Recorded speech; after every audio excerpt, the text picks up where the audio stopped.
para começar a transmissione. Então, vámonos começar a transmissione. Eu estou aqui, tonight. Vamos ver o que temos.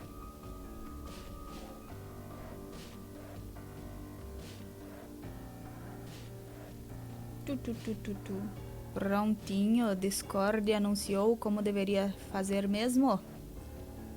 Cá estamos. E aí, pessoal, tudo bom? Como vão vocês? Tranquilos? Nos mamilis? Muito que bem. Espero que sim. Estamos aqui muito felizes. Então, bora lá. Hoje é dia de ler a intermissão 2 do ato 6. É um pouco difícil, eu sei, mas a gente acostuma, eu acho. O que eu estou querendo dizer é, nós ainda estamos no ato 6, porque ele é praticamente interminável. Ele só não é interminável porque ele termina, não é mesmo? Enfim, vocês entenderam. Mas essa é a segunda intermissão. E como eu já disse em lives passadas, no ato 6, quando nós temos intermissões, ainda mais no começo do ato 6, que é onde a gente tá, quando tem intermissão, significa que nós vamos seguir as beta kids, isso mesmo. Então vamos começar. Hold still, Slick. God damn it, will you quit fidgeting and drink your milk? It's warm and nutritious, fresh from the butler's teat. You just watched me milk it. Oh, for fuck's sake, you are impossible. Miss Paint? Is that soup ready yet? He's been a dick. Also, can you bring some gauze? He stabbed me again. It was one of his more tentative stabbing, though. I think maybe he meant it as sort of a thank you? Slurp. Nope. Wait. He just stabbed me again. I don't think that one was a thank stab. It was more like just a regular stab. A Miss Paint, ela é incrível. Eu a amo. I probably should have confiscated his knife before I gave him these super fast robot arms. My god, he's frisky with those things. Hey, put that down. I said, settle your ass down. Where's your gratitude, Slick? I am waiting on you, hand and foot here. Where do you think you are, Butler Island? You know what? Fuck Butler Island. You just died and went to Butler fucking heaven. I see that knife. Yeah, that one. You're not fooling anyone. If you don't calm down, I'm going to repair your other eye. You know, the one you refused to let me fix because you thought the eye patch looked cool. I'll do it. Miss Paint, what is taking so long with that soup?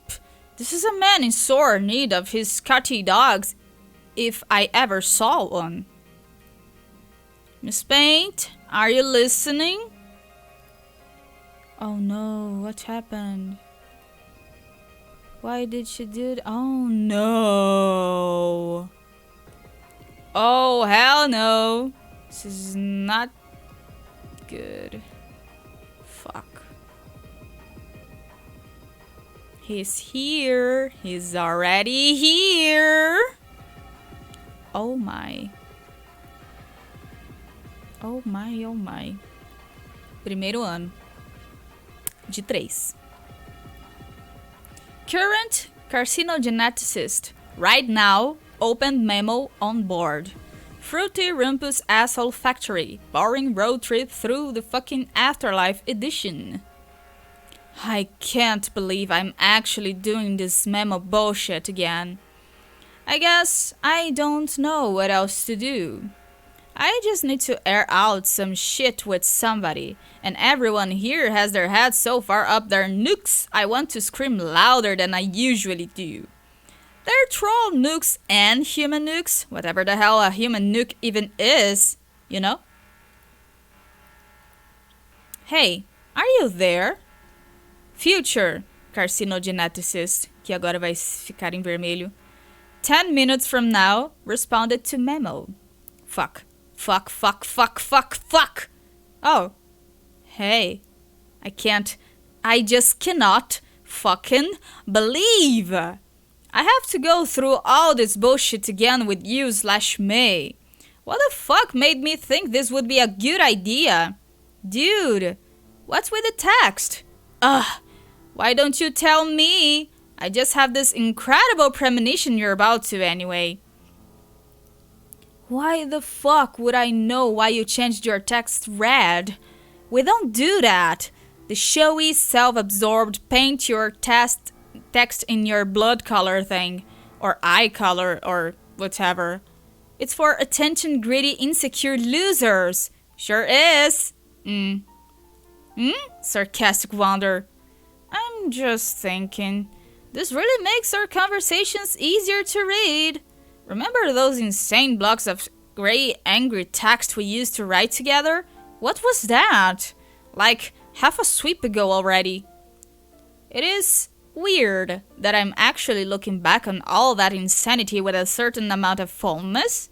At least, shit was happening. It's so boring out here. I'm living with the humans. It's just getting kind of weird.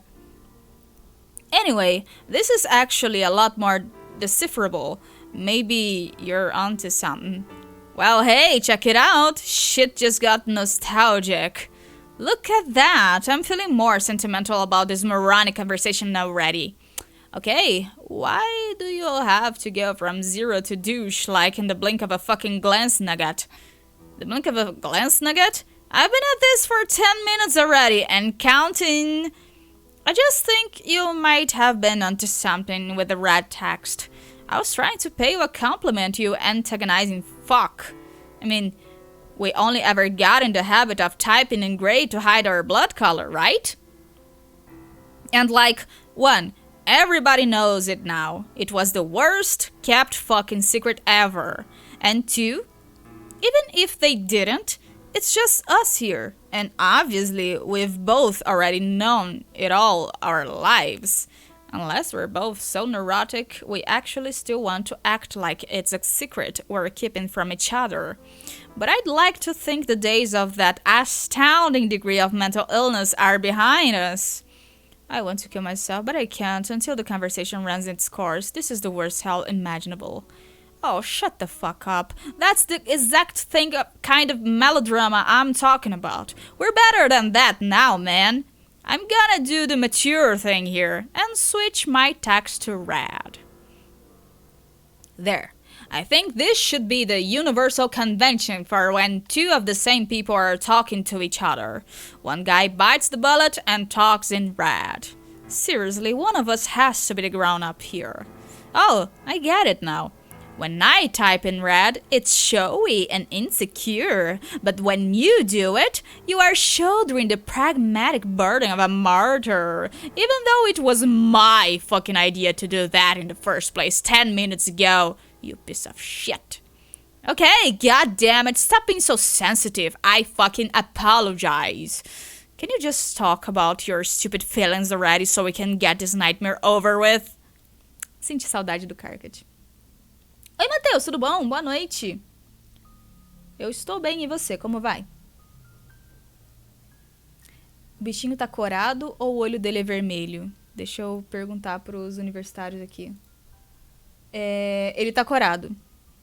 Mas você pode imaginar que o olho dele é vermelho, se você quiser. E o lencinho dele pode ser uma boca, se você quiser.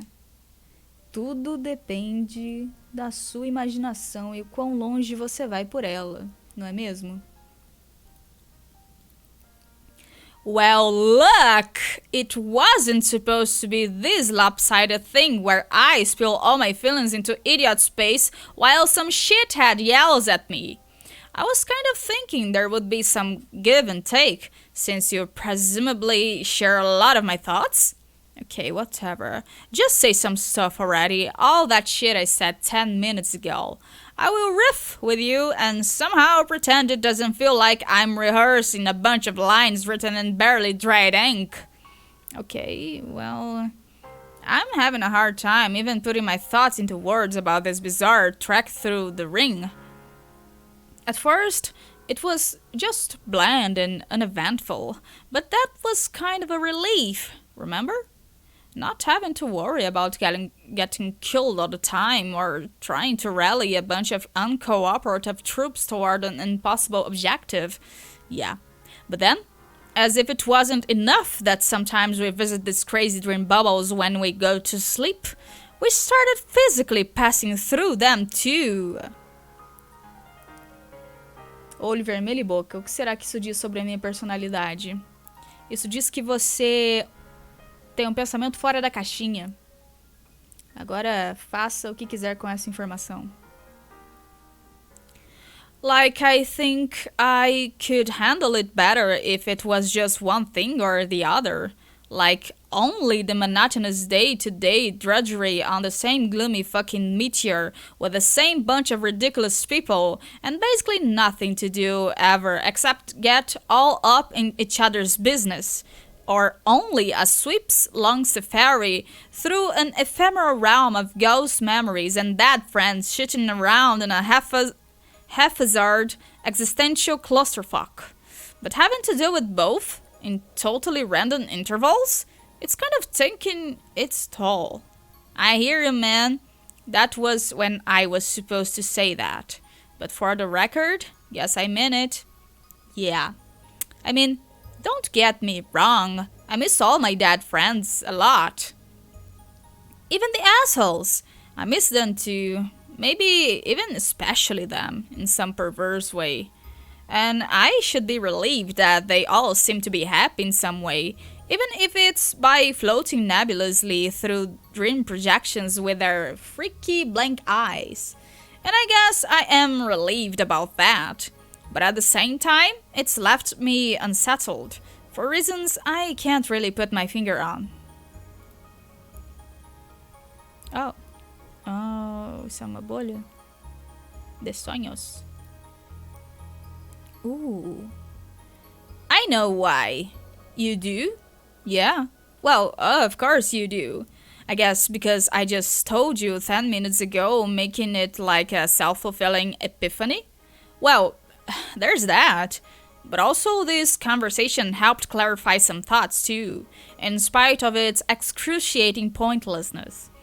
Part of what's bothering you about this is what it means about mortality. Yeah, I think that's part of it. After visiting who knows how many dream bubbles, and hanging out with who knows how many dead friends and copies of dead friends from alternate timelines, I start to wonder, does death even mean really anything? Did life mean anything for that matter? Was the point of life to just go around collecting a bunch of painful and awkward experiences to supply material for the revolving memory collage that serves as the backdrop to a much longer, emptier stretch of existence? And how unnerving it is running into our dead doppelgangers from doom timelines. Hey, you're preaching to the choir, bro. It's fucked up.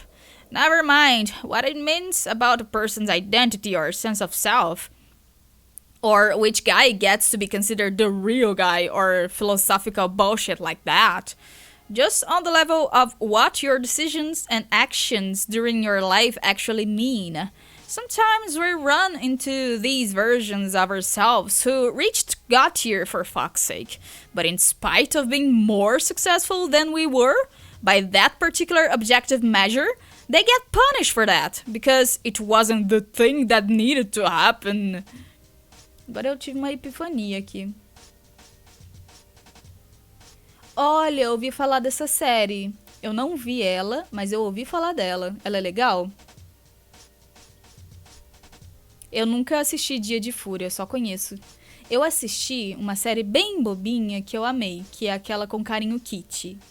Ela é tipo uma continuação do universo Para Todos os Garotos que Amei, que na verdade eu só vi o primeiro filme e eu esqueci o que acontece nele. E tem outros 2 filmes dessa trilogia que eu nunca vi, mas eu acabei vendo essa série. E como não pega muito os assuntos do filme, então não tem problema. Mas foi tão bobinha de ver e foi tão, sabe, foi bom pra passar o tempo. Eu já assisti ela inteira já, com Carinho Kitty. Mas uma coisa que eu ia perguntar aqui do HOMESTUCK, como que seria a experiência de você conseguir abrir uma conversa, vamos dizer, no Discord, com você mesmo do futuro? Imagina você poder conversar com você mesmo do futuro. Tipo, você de 10 minutos no futuro, você de 1 hora no futuro, você de 4 dias no futuro. Será que ia ser uma boa terapia? Ou será que ia ser tipo o Karkat, que ele fica se odiando o tempo todo? Até ele que fica se odiando... Obrigado pelo carinho, Ono. E seja bem-vindo à live. Boa noite. Eu estou bem, e você? Até o Karkat, que fica se odiando, ele conseguiu ter um momento de epifania que ele conseguiu se sentir compreendido por ele mesmo. O que é meio óbvio, porque, né, é ele mesmo. Mas enfim, vamos passar de página. Olha, a Fefairy, ela morta, mas ela de uma linha do tempo em que ela conseguiu ascender a God Tier. E a Fefairy, ela é do aspecto de vida, assim como a Jane. Ou seja, ela pode ajudar a curar o Vagabond. Pretty much.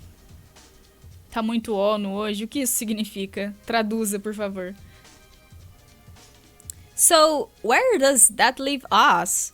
If we are to take some lesson from that, what is it?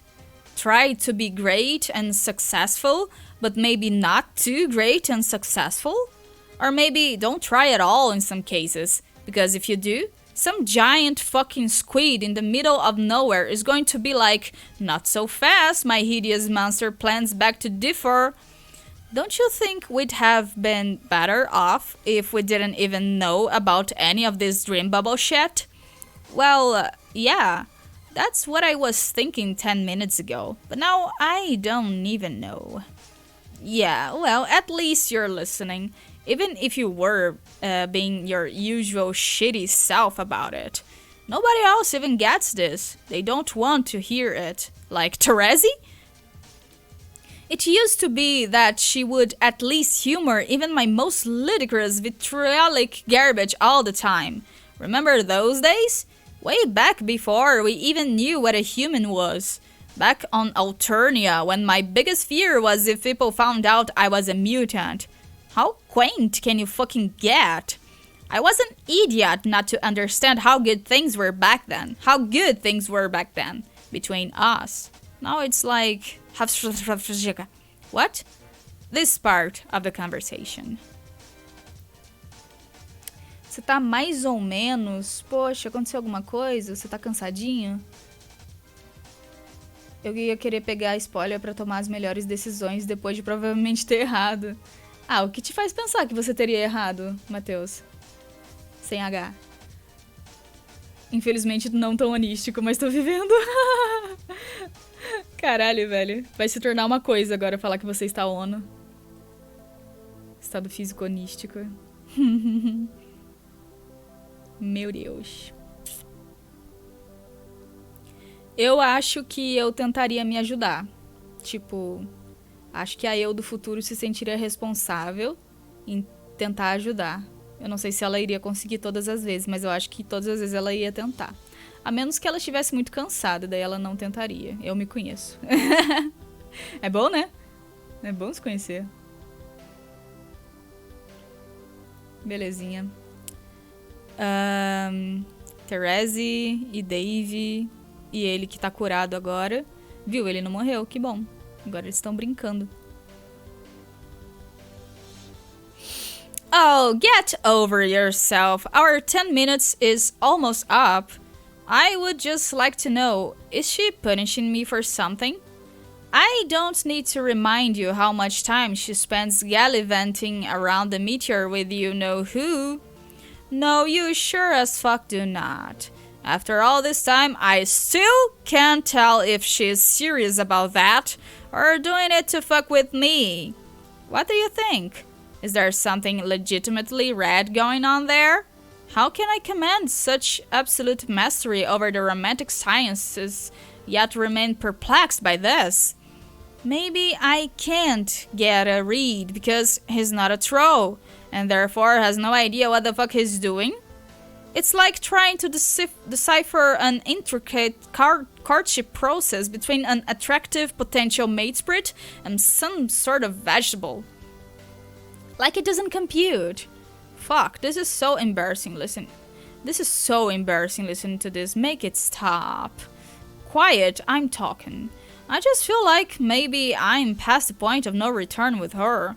Where before there was margin for error, probably way more than I ever deserved. And now that's it. She's totally had it. And there's a new dude with candy blood in town. He's just got it all, doesn't he? He's a much better artist than I am, for one thing. And his horns are so nubby, they don't even exist. Talk about hitting the jackpot. Am I off base? We just went over this. I didn't get it then because I was too busy whining and feeling sorry for myself, like you're doing now, so pipe down and listen. Onístico é um estado neutro, não tá acontecendo nada de ruim ou nada de bom, então tá tudo tranquilo. Ah, então é ótimo. Pelo meu nick, tu vê, impulsividade às vezes leva a caminhos não muito ideais. Aí eu ia tentar querer me redirecionar e dar aquele toque. Matheus, então, ele ia imediatamente tentar mudar a linha do tempo, é isso. Ele é esse tipo de pessoa. Você mataria o seu eu do futuro, você sabe, né? Quer dizer que eu passei a vida onando sem saber? Interessante. Onando? O Carcat tá muito com ciúmes, eu só não sei dizer se ele tá com mais ciúmes da Therese ou do Dave. Eu acho que ambos. You've been sending her an endless stream of mixed signals for as long as you've known her. Oh, bullshit. Like, fuck, it's bullshit. It's all too clear to me now. It's a classic case of quadrant vacillation. You don't even know it. No wonder she was frustrated and got fed up with you. This is outrageous. Is it? Tell me, how many times have you treated her in a way that could be objectively construed as a form of black solicitation? That's just... no, that's how we've always ruled together. It's like spirited platonic contention. Totally normal territory in a healthy matespriteship. Yeah, a healthy one. Not one involving a demented loudmouth who can't keep his shit under control. Let me ask you, how much of that animosity is innocent platonic rage? Could it be that subconsciously you want to push things with her onto collisionous turf? Maybe see how things work out there? See if you can have your grub and call it too? That way you have her all to yourself. Fuck you. You want her in every quadrant like a desperate fool. Do you realize what you've become? You are the sad joke character in the rom-com. You know the guy I'm talking about. Who's greedy and indiscriminate about filling every quadrant, totally oblivious to it, and in the end has fuck all to show for it. I don't have to put up with this. You kind of do, for at least another 10 minutes. No, fuck that. I'm so done with you. Yeah, you pretty much are, because the 10 minutes are about up and I'll be gone. Then it'll just be you and the other guy spinning your globes together like a couple stupid pieces of shit ad infinitum. Fala, Rica, fuck you, tudo bom? Como vai? Seja bem-vindo.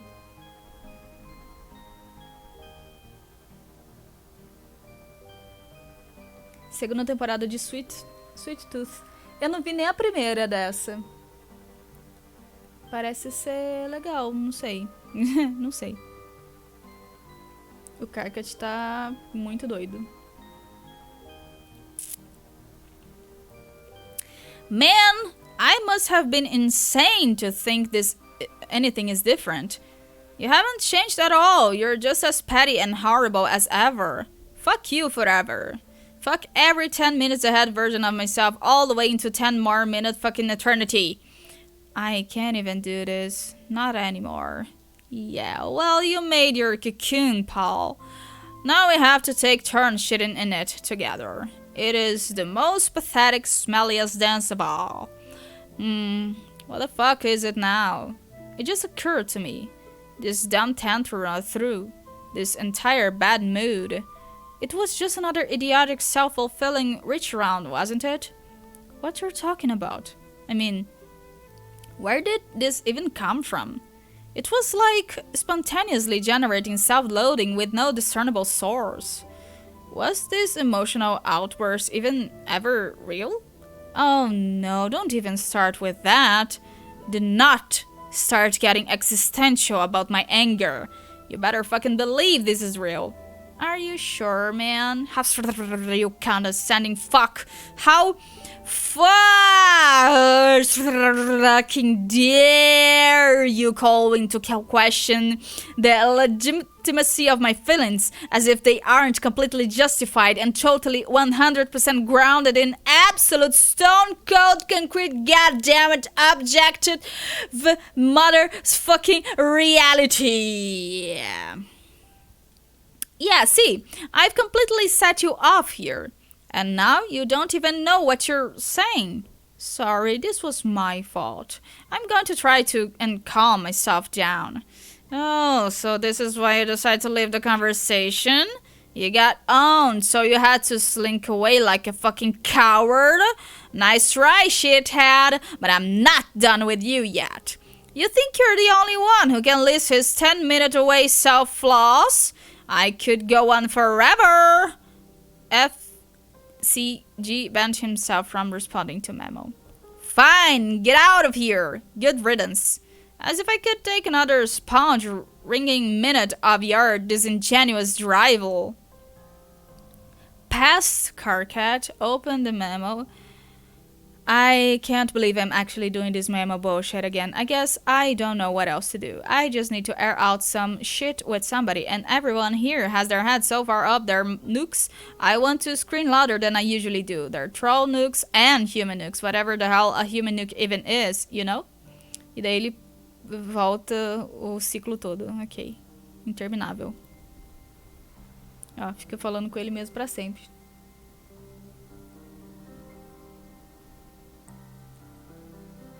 Todo lascado. A entrevista foi de boa, eu tava nervosa, mas é porque eu fico nervosa pra tudo, né? Mas deu tudo certo.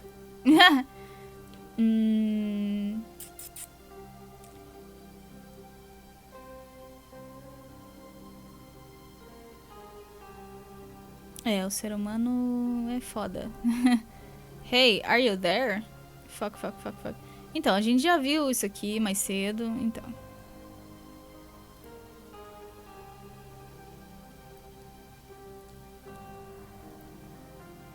Ah, que bonitinho.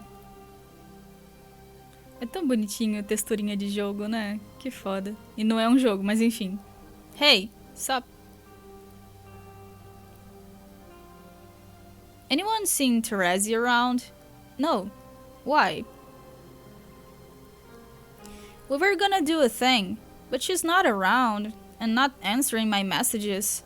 On any one of the probably 10,000 computers lying around that they would show up on. A thing? Yes, a thing. I see. Shut up. What about you? Have you seen her? É difícil ler quando não tem vírgula. No. Have you seen Gamzee? Are you serious? Of course not. I haven't seen that guy at all since the first day we got here. Not once. Yeah, I know. Talk about an elusive juggalo. Probably like the shyest fucking juggalo of all time. I'm pretty sure only Car could see him.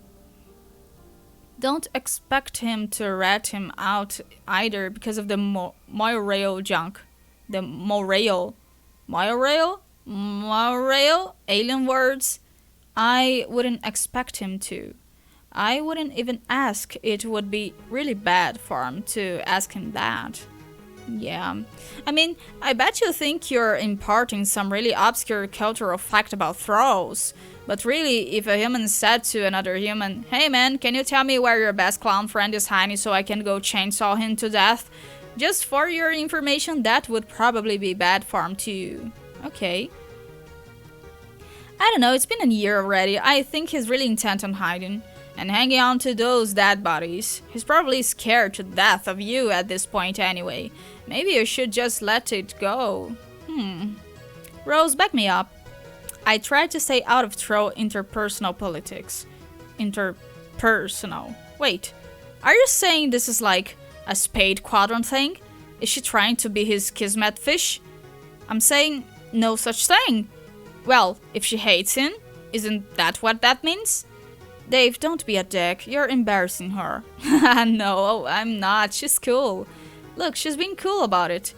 I'm being cool about it. See? It's not like that. I just want to find him and at least wound him somewhat. Yeah, see, I knew there had to be a perfectly harmless and unerotic explanation. Shh, no. See, I'm explaining this badly. All I'm saying is basically just fuck that guy.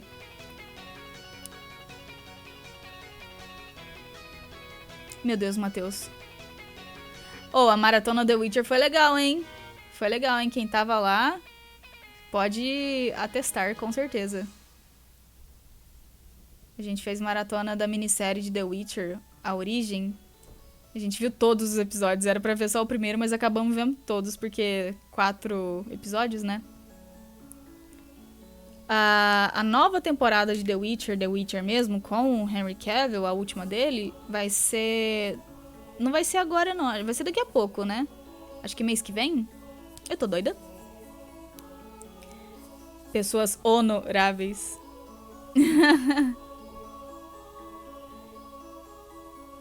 É, isso que a gente viu foi uma minissérie que ela já saiu há um tempo. Got it. So, what are you up to in here? What's with all these books? Research. We're trying to put all the pieces of the puzzle together.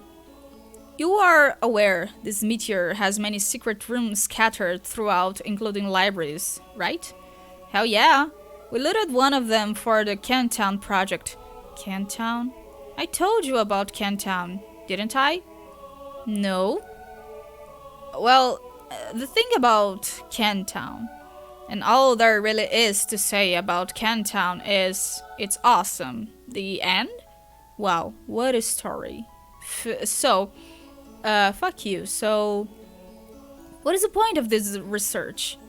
Primarily to gain a more thorough understanding of the situation we'll be entering when we arrive. I thought you pretty much already knew the situation, since you can see the future. Oh my god, I've told you, I can't see the future. Yes, you can. You totally can. Okay, but not all of it. Only certain relevant pieces. It's a bit frustrating when people make that presumption about you. For instance, you are a knight of time. Since you have such mastery over time, doesn't that mean you should know everything about the future too? No, that's totally dumb. I could know things about the future if I time traveled and found out firsthand. Nobody's mistaking that about me. I'm a time traveler, not a fucking fortune teller. It's simple as shit. Right. So, there are significant limitations on what you can know, governed by certain rules. That's how it is for Seer too. Okay, whatever. But I will say that I have been able to use these abilities to assist with research. I can treat my finite glimpses as an additional source of information. If you combine that with the knowledge we've gathered from these texts, and things we've learned from our various encounters with the deceased, with a bit of inference and deduction, a more detailed picture is coming into focus. Nice. Do you want to hear about it? Now? Yeah. Why not? It's been a year. It seems like all we've done on this trip so far is indulge in lavish interior decoration projects and screw around with mysterious Kentown initiatives, which may or may not be consuming valuable library resources as building materials. We could make at least some effort to squeeze in annual briefings on our objective. Yeah, that would be pretty legit of us. I think you'll find that when it comes to striving for a reasonable approximation of legitimacy, we are simply the most barely adequate there is. Okay, I didn't really catch any of that bullshit because I wasn't listening. I'm gonna make myself a cup of coffee and get primed to listen to you saying a lot of stuff like that. Do you want some? You sure? Bang, bang, bang, bang, gang, gang, gang, gang. Kanaya? No, thank you. Okay. This fucking thing. Where did you even unearth this piece of shit from? Coffee. Oh, okay, there it goes. 2 hot, revitalizing cups of shitty coffee. Fresh out of the weird pod. Why do we even drink this shit? I guess just cause this thing is here. Like somehow the temptation is even stronger cause the coffee sucks? Don't know how the fuck that works. Wish there was such a thing as apple juice on Troll World. Could go for a bottle of AJ. I wonder if there's any booze squirreled away on this meteor. Kind of feels like we should be drinking our asses off here. No adults, nothing to do. That's what you do without adults, right? Get wasted all the time? Wait, what the fuck am I saying? Trolls don't even have adults. Well, they do. But they're all in outer space being insane badasses. I guess they do have stupid nanny monsters. Do the monsters give a shit if they get wasted? Are you talking to us? What? We can't even hear you mumbling over there. Oh, how's that coffee coming? Off the shitty hall. All being like in cups and everything. Be sure it makes it to the table before it accumulates that strange unctuous film on the surface. What? É bom, cara. Eu gostei do The Witcher A Origem porque ele não ficou enrolando. Ele contou a história em 4 capítulos e foi isso.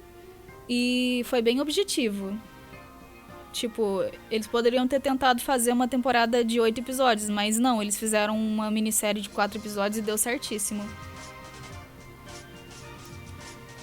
E tem umas conexões, né, com a série do The Witcher. E é importante de ver porque ele, no final ele faz uma conexão com algo que vai acontecer. Então tem isso. Essa mulher tá em todo lugar ao mesmo tempo.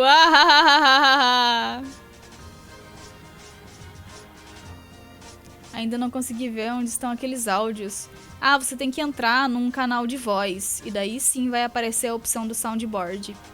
Tem que ser um canal de voz. Aquele dia eu tentei usar no canal de eventos, mas no canal de eventos não tem, porque é canal de palco. Aí não tem soundboard no canal de palco. Achei isso meio paia, mas enfim.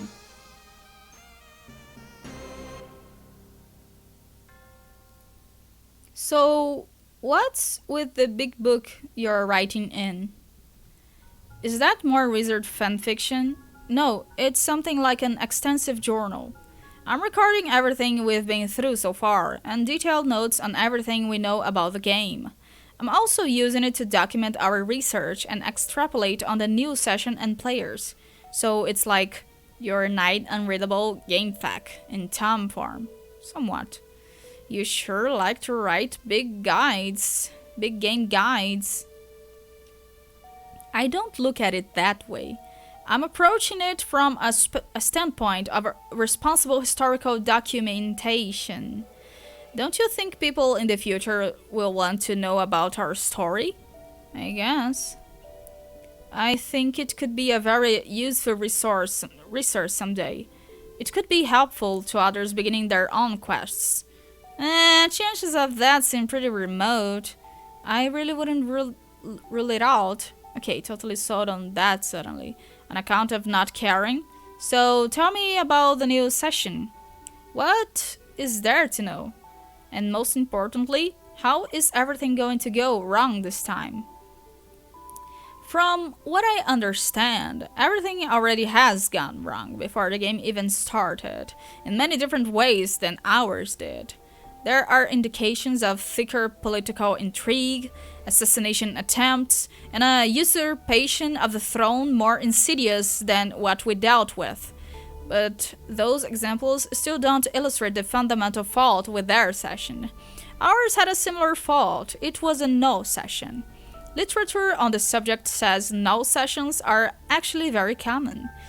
It is any session resulting in failure, and as such, designed to result in failure from the start, due to Skaya's comprehensive knowledge of its own fate and that of all it illumines. Biologically speaking, it's to be expected that no sessions far outnumber the successful ones. When it comes to reproductive systems, overwhelming redundancy is commonplace. A universe has a reproductive system that spreads many seeds, as it were, most of which never come to fruition. So we shouldn't feel too bad about our results, really. It was quite par for the course. But then, it would also seem that accidentally filled null sessions result in the birth of a massive green star, filled by 2 dead universes, for what it's worth. Okay, but I thought the whole point of this scratch thing is it gave us a chance to still win? But you're saying the new session has a fault too? Well, yes, there's more to it though. The new session is essentially our session, rebooted with different parameters which also affected the original conditions of our universe. And strangely, it seems the new one is a null session as well, but within a much less common subset of all null sessions. This one is referred to as a void session. Então, as crianças beta estavam numa sessão de jogo nula e as crianças alfa estão numa sessão de jogo vazia.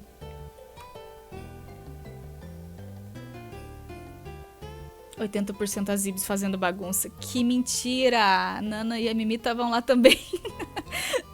Ai. Tem muitos exo no meio. É The Witcher, né? O que você esperava que não tivesse? É pegação na certa. Is this The Witcher? Yes, it is The Witcher.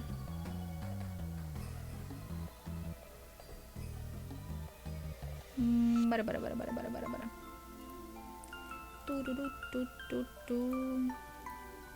Okay, which is what? It's very simply a session in which nothing is prototyped before entry at all. Hence, by Skaya's preemptive all-knowing and its influence on the rest of the Incipisphere, there are not even any towers and prospect or doors built to receive the split kernels. See? Ah, tá. Por isso que não vai prototipar. Weird. Why would these alt-universe players fuck up in such an obvious and stupid way? I don't know what specifically led to the failure to prototype anything, but it doesn't really matter. As I said, the session was designed this way. This session was designed this way before they began playing. Any efforts to prototype may have been in vain regardless, possibly subject to sabotage. Didn't you say at some point that not prototyping anything would be really bad? Yes. It's just another way to create an infertile session, though by a less catastrophic and bloody route we took to achieve the same result. By contrast, it leads to a rather harmless and uneventful session. Underlings remain unaugmented, and so does the royalty. And while this may sound advantageous to the players, it's a curse in disguise. The lack of prototypings, which keeps adversaries involved, has the same influence on the battlefield. Without successive prototypings, the battlefield will never reach its final form, which must be fertilized to grow a new universe. Não tem como crescer. Eita, que ele tá amarrando explosivo em tudo, meu Deus do céu. Instead, it remains in its most basic form, stuck in eternal stalemate. There is nothing players in a void session can do to change this. They are resigned to live out the rest of their days in a dead-end session. Still wanted to hear how this is in any way an improvement on all the shit we just escaped from. It's a vast improvement. The new session is a blank slate, without a ridiculously short time limit for a victory like ours had. There will be no time limit at all, in fact. Once once we arrive. Ostensibly, that is when the nature of the session will change. It won't be classifiable as either a null or void session anymore. It will be something which, as far as I can tell, is unique. The fully matured battlefield from our session can be used to make the new one viable. The path to success will be made possible by a combination of efforts and assets from both iterations. Usually, scratched sessions are absolute resets and involve no direct influence from the first attempt at all. I can't find any precedent for our situation. Jade has our battlefield, right? Yes. So she shows up and drops it in Skya, and then we take the result of all that frog breeding we did and stick the thing in there somehow. And we sit back and wait for it to do its huge ribbit or whatever, and we're golden, pretty much. As long as there is an actual vacancy in the center of Skya when we get there. Oh, fuck. E acabou de explodir. Dão as mãos, cara. Se prepara. Se prepara que, ó, dão as mãos loucamente, hein? É coisa de outro mundo isso. Não é brincadeira, hein? Tire as crianças da sala. Is that going to be a problem? I don't think so. Even if it were, it would be a trivial obstacle. But as it is, I think the forces opposing these players are clandestinely working toward the same goal as we are. From what I can tell, gestures of antagonism, while certainly posing legitimate danger, have been factored in a critical stepping stone to one destination shared by all parties. I don't know why this is, or what the motives are yet. The appearance is one of clear sailing ahead, but traces of conspiracy are everywhere. Okay, but conspiracies aside, did it ever really look like clear sailing to you? That's not what I was seeing. We are going to arrive and then soon after Jack is going to show up. And then we have to beat him, right? So there kind of is a time limit. É verdade, tem o Jack no ar.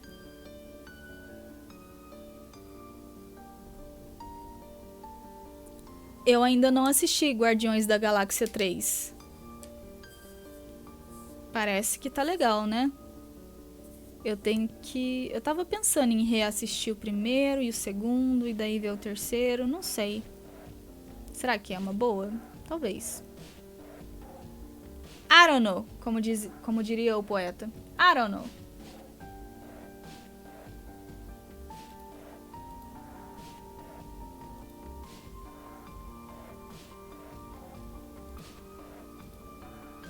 É o tal do I don't know.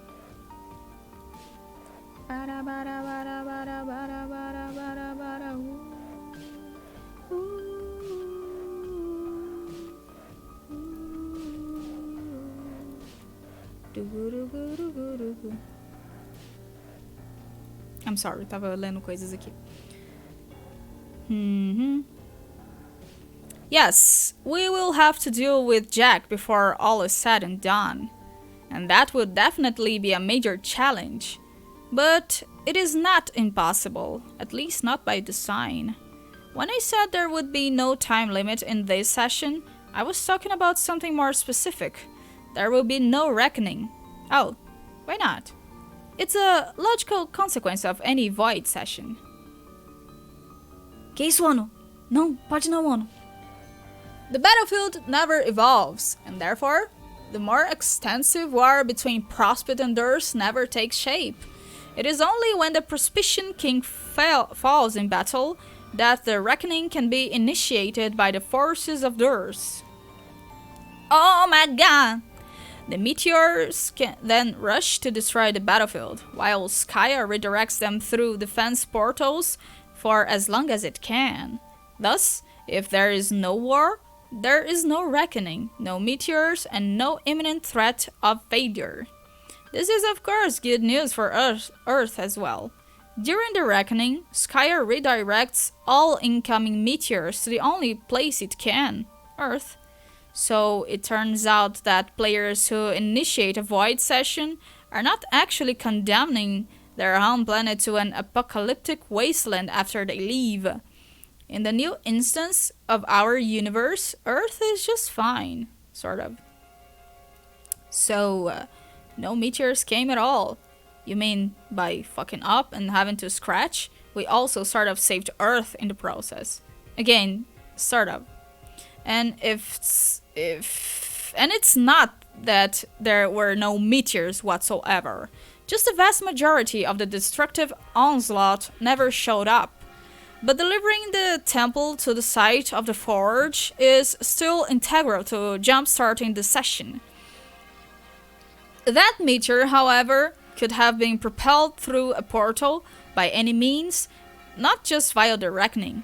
I see. What about the players themselves? They had to arrive on meteors too, didn't they? I guess the baby meteors were some exceptions too, right? Yeah.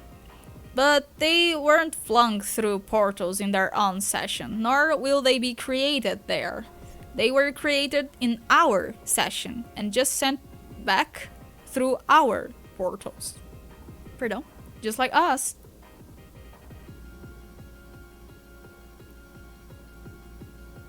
A trama da Gamora pode soar confusa. Ah, não, sim. A trama da Gamora, realmente. Eu não vou rever os filmes só pra, né? Mas eu lembro, mais ou menos.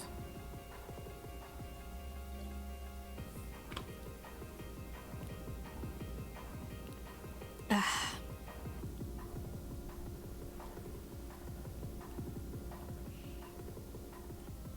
Tá, tinha as crianças beta e agora as crianças alfa.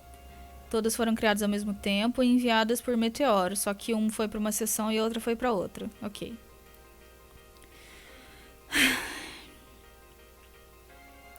To understand what happened, it really helps to understand exactly what a scratch is.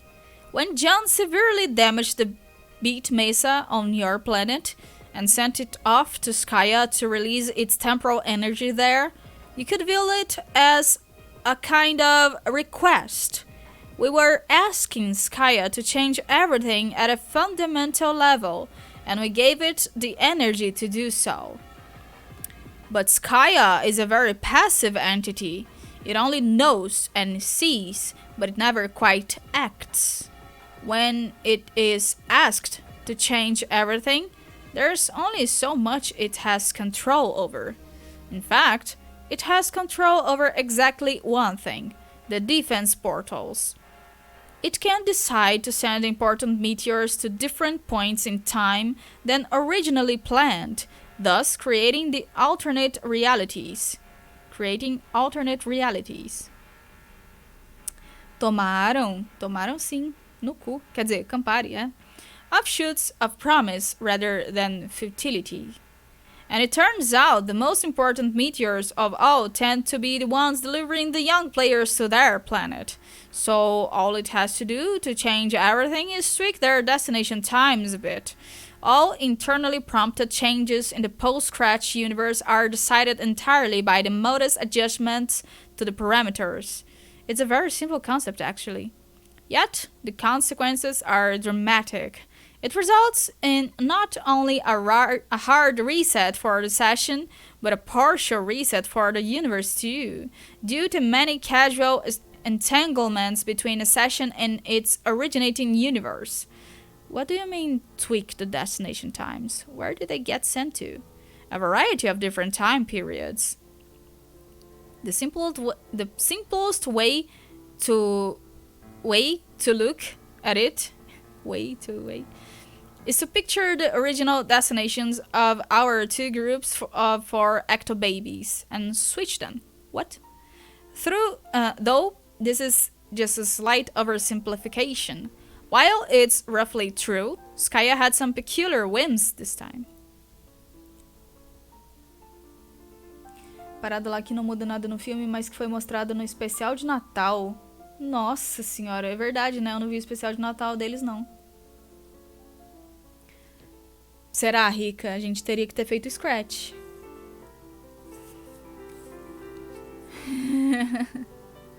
É, nós todos temos a nossa versão ONU. Disso eu tenho certeza.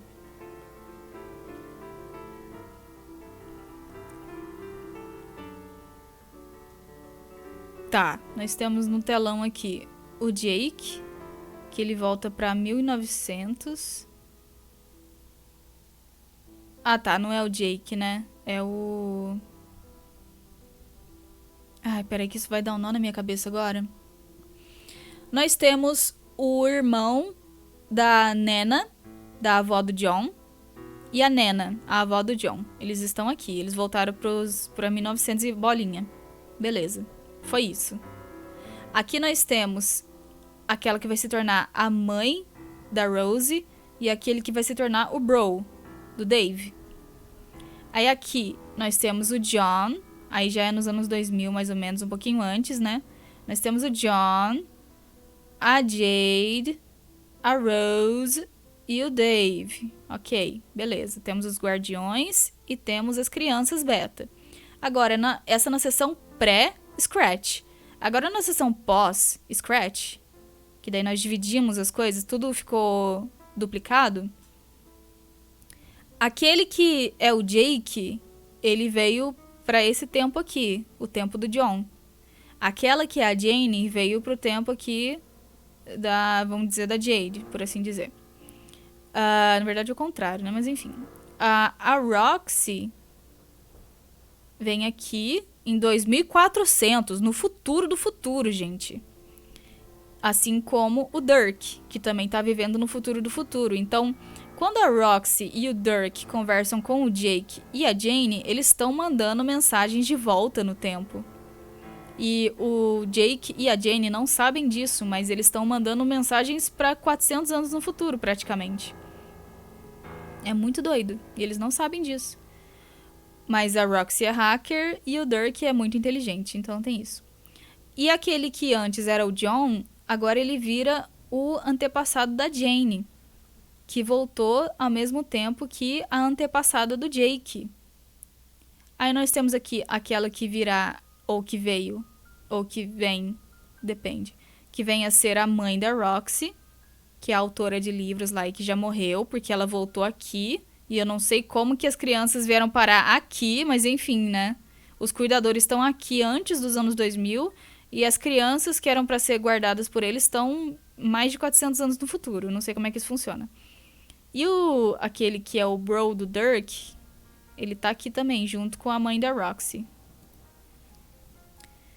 While most landed in time periods corresponding with the original group, it seems that 2 of the new players arrived 4 centuries ahead of everyone else for some bizarre reason. But they're still apparently able to communicate with their co-players through, I guess, some trolling-like technology, and they're still able to establish game connections with the others, so this stands as an odd but not otherwise terribly significant detail. So, in this alt-universe group of us and them, which ones are the actual players? I'll give you a hint. It isn't us. Fuck. Why did I know that was gonna be the answer? And to think that usually I'm the one accused of knowing the future. I don't know if I'm ready to process the ramification of this bullshit. Nobody is.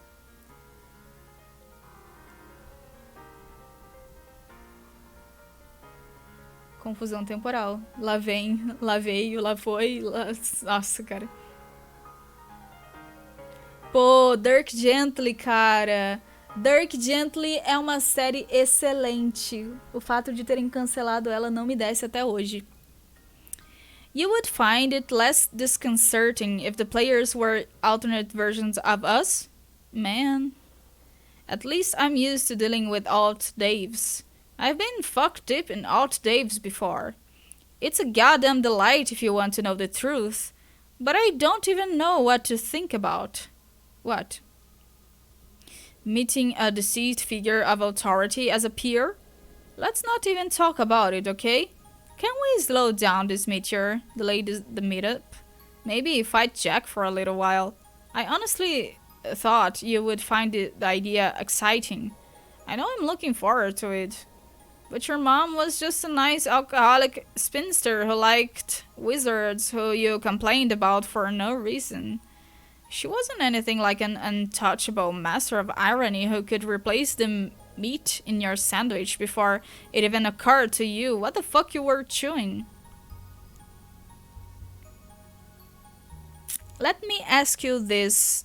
Did your mom ever wiggle a puppet in your face even once? Not that I recall. But anecdotes like that just make me more curious to meet him personally. Fine, well, you can be on bro duty then. I'll be the ambassador to your mom. And no, that wasn't actually meant as the sick burn it sounded like. She's your mom too, though. Yeah, I know. I'll be the ambassador to my mom then. That sounds pretty stupid when I say it that way. Whatever. I'll be the fucking one-man welcome wagon for the John and Jade teen old people and also our mom. That's the plan. So when we finally see them, we can get our shit into formation like trained acrobats. Like I'll blow a whistle and make a human pyramid, got it? That way we can totally avoid anything awkward. You do realize we've seen her already, right? What? When? Months ago. In a dream.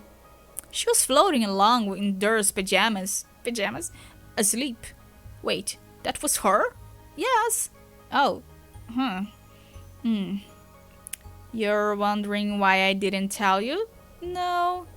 You're specifically wondering why I wasn't forthcoming with an answer to your question at the time. Hey, who is that choice babe in the pajamas? God fucking damn it. You don't find it nostalgic at all? We're tracing the steps of some of our Freudian semi-blunders in conversations past?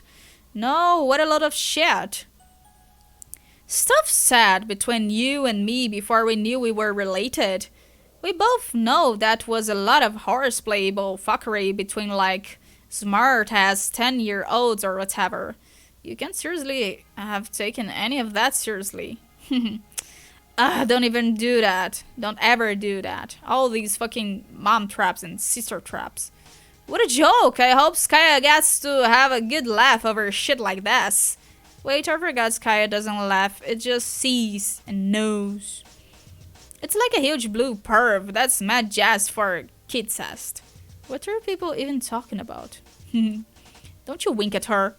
Kanaya, here's a pro tip that wink meant Jack Dick. She's just being weird.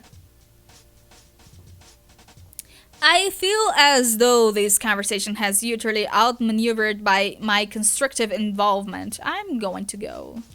Yeah, I'm pretty much owling out E2. Got some shit to attend to. After you.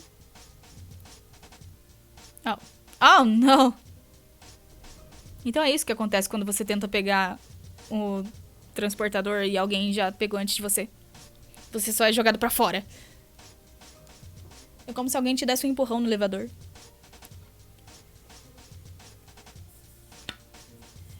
Dirk Gently é baseado na história do mesmo cara que criou Guia do Mochileiro das Galáxias. Então você sabe que ela é muito bem feita.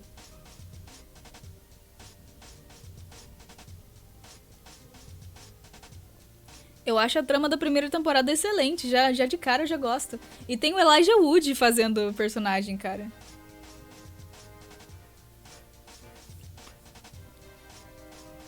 Elijah Wood é muito bom. Why does that always happen? Everybody out of the goddamn way. I got a lab full of humans, a mouth full of yelling, and a tortured psychological profile full of totally hysterical emotions and unaired grievances at practically everybody. Haircut is broken, guys. Yeah. Okay, hold on. If I can settle down a tick, I should be able to make more sense shortly. Just one.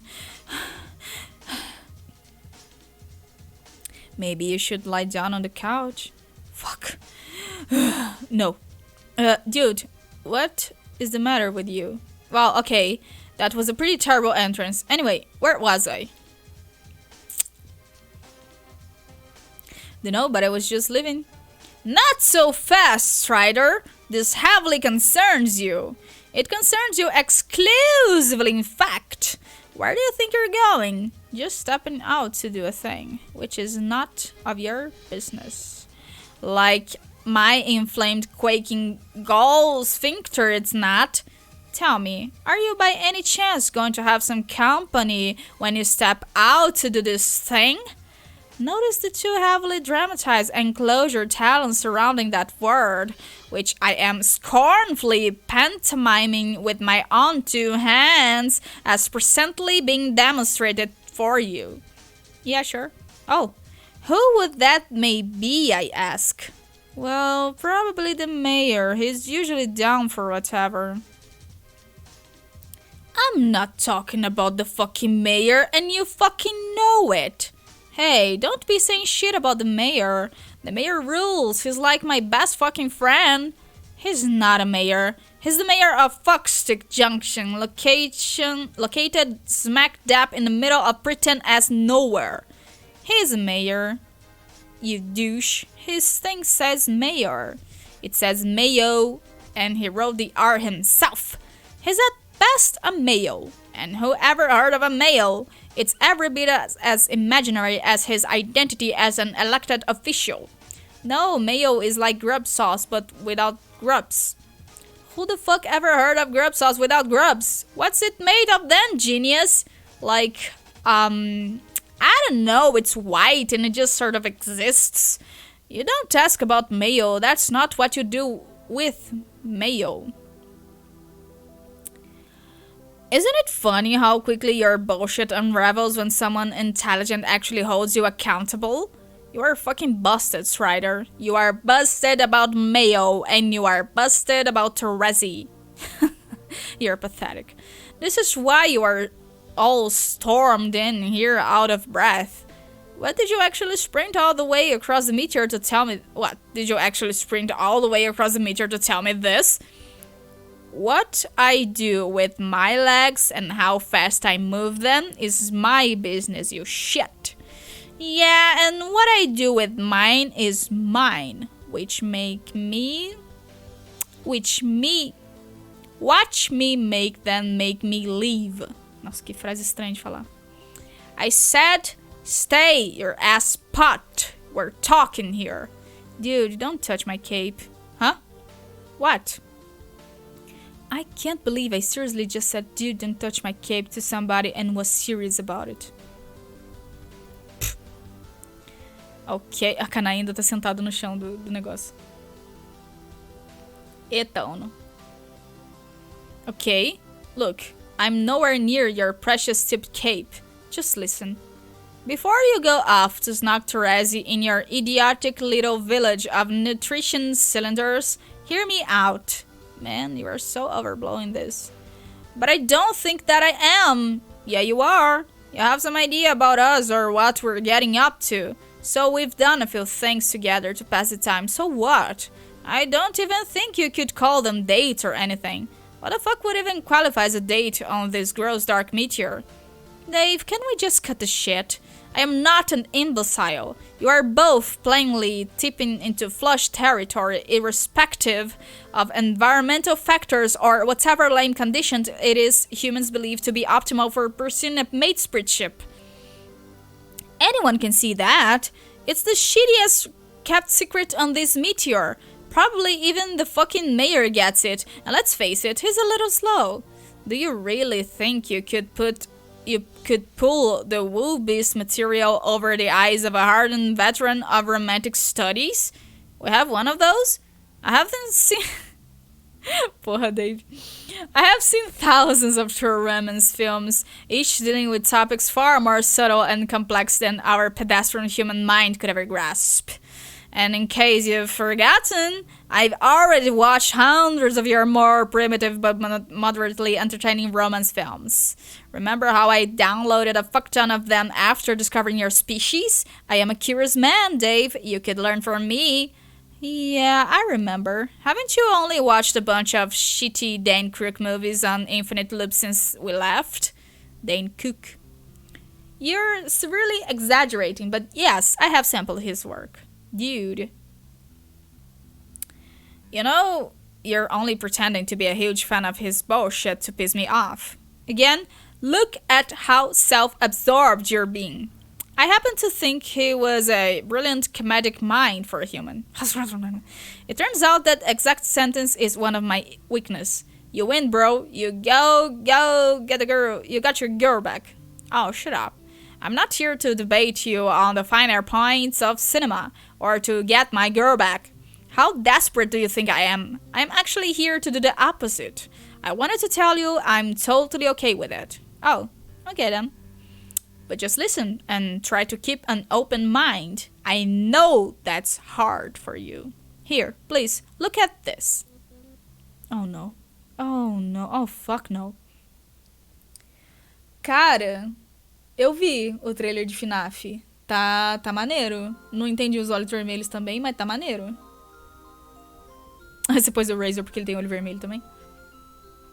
Você está dizendo que o Razor usa drogas? Drogas? Saudade Life Strange. Saudade. Olá, Shun. Obrigado pelo carinho. Por que o carinho do Shun não foi? O do Ono foi mais cedo? Ué. Entendi, foi nada. Eu vou ter que mudar esse serviço, né? Eu vou ter que sair do Trigger Fire. E vou... Que isso? Não! Para, é o bot, não sou eu. Eu vou ter que sair do Trigger Fire. Eu tava pensando em começar a usar o Mix It Up. O Mix It Up deve ser bom, porque você só liga ele aqui no desktop e dá tudo certo. O Trigger Fire você tem que entrar no site, tem que fazer conexão toda vez. É meio chato. Ó, pelo menos isso funcionou. Viu? O bot não te odeia de tudo. Porque isso também é do Trigger Fire. Agora a Twitch, ela tem nativo, né? Os alertas de live. Eu já até configurei. Quando alguém me seguir, ou quando der sub ou bit, o alerta vai ser pela Twitch. Não vai mudar muita coisa, porque eu configurei exatamente do mesmo jeito que estava antes. Com os mesmos sons, as mesmas imagens, eu acho. Um dia o tricolor de coração ficará em promoção. É mais fácil você continuar assistindo as minhas lives e ficar farmando dinheiro que você chega lá, hein? Boto fé. Você tem quantos pontos? Que mal lhe pergunte. O tricolor de coração, ele tá... Ah, ele tá baratinho, 30 mil. Você tem 1.700? Bom, como eu não quero receber susto de graça, eu não vou deixar ele muito barato, né? Fica mandando carinho toda a live. Nossa, o carinho é tão caro. É tão carinho. Oh, meu Deus. Eu tava pensando em personalizar a live pra ela ficar mais homestuckiana. Pegar sons de homestuck, sei lá. É uma ideia. Os alertas mesmo, eu tava pensando em criar novos alertas que sejam, pelo menos os GIFs sejam de homestuck. Já que, né, tô bem temática. Oh no. What the hot mess of fresh fuck am I looking at? It's an alternate romance novel. Now, look. I'm not vouching for this particular piece of literature. It's actually pretty trashy, and if you're interested, I could recommend much better things to you. It's just this one illustrates the concept very clearly. What concept? It's a pretty typical case of quadrant vacillation as applied to an overlapping group of romantic pairings. You lost me at quadrant. For future reference, that's the word that always lets me know it's time to check out of a sentence.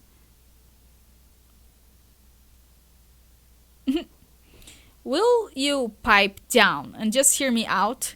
It's really simple. Think of it as being similar to one of your primitive human love triangles. Though this is a quadrangle.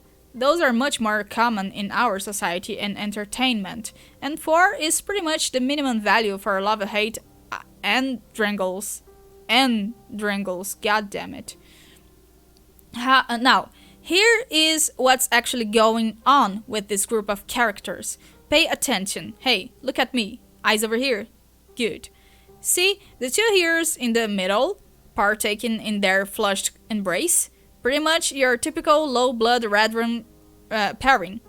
Their dynamic is the Grubluff and Tuber pace of the overall arc. But what have we here? There are some nefarious high bloods in the picture too. This is where it gets interesting. The guy on the left is an old colliginous flame from the male low blood's past and has re-entered the picture. Again, nothing out of the ordinary. He can continue to court his matesprit and kismesis without conflict. It's a perfectly amicable arrangement that everyone's totally down with. What is that huge beefcake troll even doing? Is he grinding against the little dude's shoulder? What is even going on? Why the fuck is he nude? No questions yet. So then that's all fine. Pretty boilerplate conditions for unfolding rom drama. But there's a twist. The male high blood and low blood start to have flushed feelings for one another. And this results in some rad infidelity between the low blood pair. Obviously, this is where the fireworks start going off. The red feelings between the low bloods turn to black, and thus begin what is referred to as quadrant vacillation. Meanwhile, the two males are also vacillating between red and black, because you don't just let go of a rivalry so easily. What's going on with the other chick? Or grabbing at the other one down there in the corner? Yeah, well, it gets even more complicated than that, probably more than needed for the sake of making the point. In the heat of their vacillation during an especially black phase, the low-blood female waxes red for a notorious and especially brutal high-blood female. So they have their thing on this side, but even that starts vacillating too, because the original pair just keep spinning like a top. We don't need to get bogged down in the quadrant dynamic though, and for our purposes, the fourth party is a distraction. Our purposes. What the fuck are our purposes? The thing is, vacillation always adds a lot of drama to everything, but that doesn't mean it can't be viable. It can totally work, and everyone can be reasonable about it. It really just comes down to a matter of sensible scheduling. You must be out of your fucking mind if you think I want to know where you're going with this. Dave, please, just read the book, okay? It's all in the book. Eu tentando fazer as pessoas lerem Homestuck. A Rose pegou o livro, ela toda interessada na literatura pornô dos trolls, meu Deus do céu. Eu não... I can't com esse grupinho, I can't. Não consigo, não. I'm not reading that shit. I can't even read your stupid troll language. Why would you think I can? I think you should reconsider. I can translate for you. I'll read the whole damn thing aloud if you want. Seriously, it could really expand your limited human think pen stuff. There's a lot here that's applicable to our situation. There's nothing even slightly applicable about any of that bullshit to our situation. Don't be dense, of course there is. Terezi and I have been on the verge of vacillating like this for a long time. It's about time we kill the suspense and just acknowledge it. You and she seem bent on developing something in the flush quadrant, and like I said, I'm fine with that. If we can just get our shit straightened out, we can be like these vacillating pairs that alternate between red and black, but in a way that's complementary with each other's patterns. Oh my god, why is this happening? Like, while she and I are black, and you and she are red, but then when she and I are red, you and she... I don't know if humans are really capable of black feelings. I guess that's up to you. Maybe you can just like sit those periods out. Like, take a break, you know? You've completely lost it, dude. I can't believe for a fucking second this is reasonable shit to purpose, even on Troll World. You just totally snapped. Snapped like a fucking fox. This makes perfect sense. Like I said, it's just a matter of responsible scheduling. Here, let me show you. I need some paper. Where's some paper?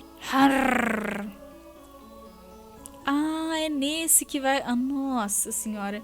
Daqui a pouco vai ser bom. Vai ter pinto pra tudo quanto é lugar. Eu juro.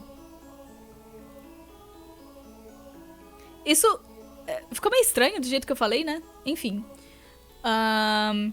Look, it's perfectly simple. Hang on while I draw the guidelines. Oh no. No, you are not making another shipping grid, dude. It's not a shipping grid. Just some rows and columns for a schedule. It's a grid. You're a goddamn grid. I'm not letting you draw a grid for this stupid shit. Come on, look here. Those are the days of the week. These are the days of the week. Then we each have rows for those days, and we can draw a heart or a spade for any given day. That way, we know what's up in advance and avoid unpleasant conflicts. Put the fucking pen down. Basicamente, o Carcat, ele quer fazer uma aliança com o Dave e a Therese. Ele quer pegar no calendário que dias que o Dave vai poder pegar a Therese e que dias que o Carcat vai poder pegar a Therese. Só que o Dave tá tipo, cara, para, mano, tá ficando feio isso aí. Isso não faz sentido nenhum. Tipo assim, hoje ele é minha peguete, hoje ela é minha peguete, aí amanhã ele vai ser o dela, ela vai ser... Sabe, tipo, cara, não, isso é muito confuso. Pare com isso.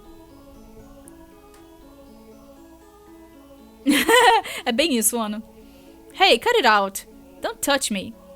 Do not draw a shipping grid. Do not do it. It's not a shipping grid, you obtuse fuck. This is fucked up. Put it down. No. You are not drawing a grid to organize our goddamn dating lives. That is some straight up crackpot motherfucking noise I will not abide. Fuck you. Let me draw. Stop drawing the shipping grid. It is not a shipping grid. This is not shipping you, heinous stew. This is common sense. This is not shipping you, heinous stew. This is common sense. You will not draw anything that even remotely resembles a grid. Do not draw an arrangement of squares or otherwise interlocking polygons. Let go. You will not draw a spreadsheet for the purpose of allocating time spent with a mutual girlfriend your horse ass.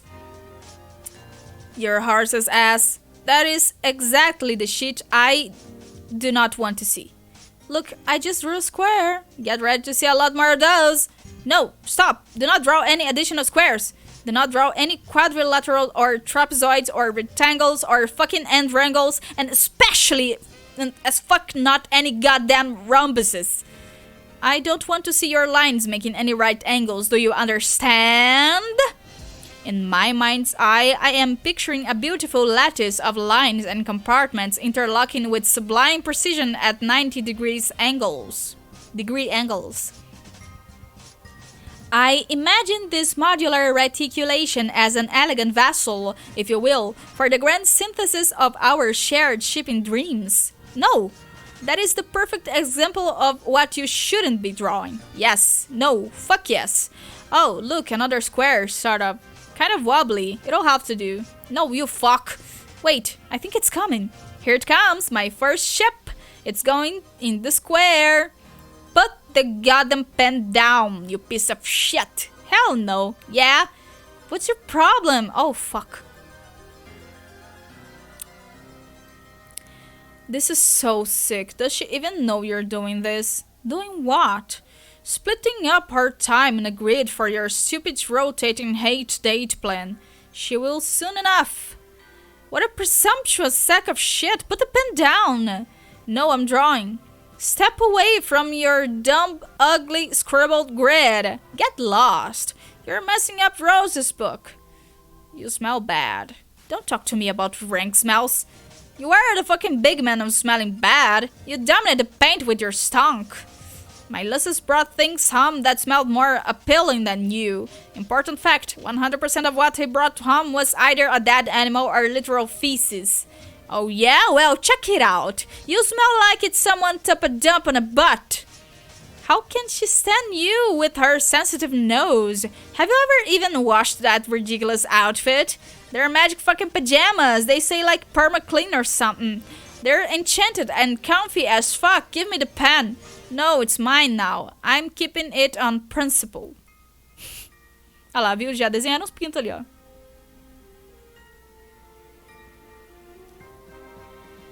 Vai demorar muito pra eles perceberem que eles querem se pegar, mas enfim.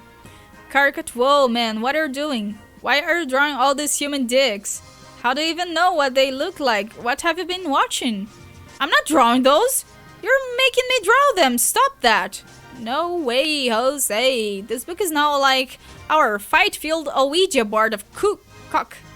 Ah, stop. Don't. No, fuck. Okay, no. You drew that one. You drew that one. Don't pretend you didn't. Are you sure, man? That's the spooky thing about Penny's Ouija. You can never be sure who did the decks. Was it you, or me, or maybe a ghost?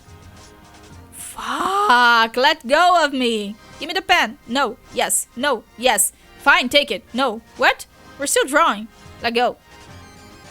Are you kidding? This is a fucking masterpiece. We have to see this through. I'm trying to let go of this stupid pen, but you won't let me. We're in the shit right now. We are motherfucking entrenched in this bitch. You crazy fuck. We're running out of room, Rose. Can you turn the page for us? Ah! O nome dessa intermission é Penny's Ouija. Cara, é muito bom. Family friend. Eles são adolescentes, eles desenhar pênis é coisa deles. This altercation is becoming uncomfortably physical. Get the fuck away from me. What are you talking about? You know what I'm talking about. Shut up and draw another penis. You don't even understand the social implication about all this hostile touching and grabbing, do you? I don't feel that way about you, Strider. Just step off.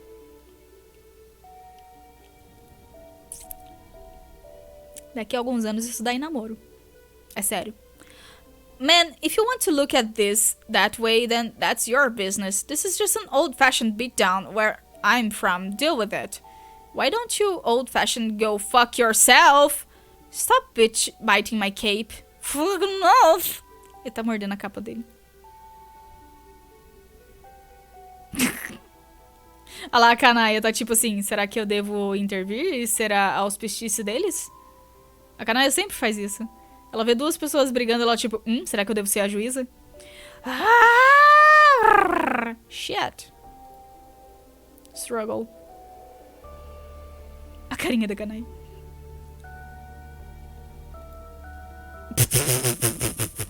Caralho, Carcat. Are you serious? Dude, unreal. You are like a cape magnet. Grab. Hold still. Meu Deus do céu, por que isso? Hop. Hop, hop. Suplex. Ai. Booyah! Meu Deus.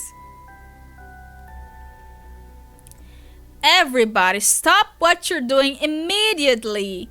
Whatever it might be. Another dream bubble is approaching rapidly. Everyone man your stations. By which I mean go about your business as usual, I guess. Unless you want to meet me up here and check it out. Over. Nossa, tudo isso para as crianças Beta, Dave e Rose. Agora a gente tá no ano 2. Tá chegando no... chegamos no ano 2. Para as crianças Beta, no caso, o John e a Jade. Meu Deus do céu. O Rika vai desenhar um pinto na nossa cara. Eu não posso dormir do lado dele, não. Ghostbusters 2 MMORPG. Login new account. Acho que a gente tá no meio dessa intermission, então. Deixa eu ver aqui.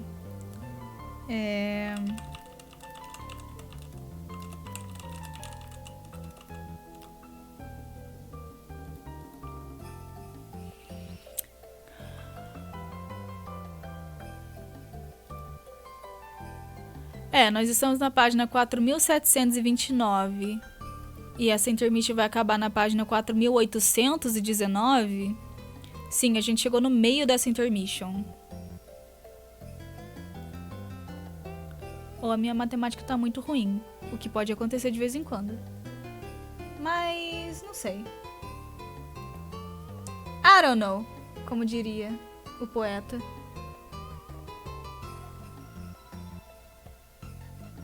Well. Vamos ver até onde que a minha voz aguenta, como sempre.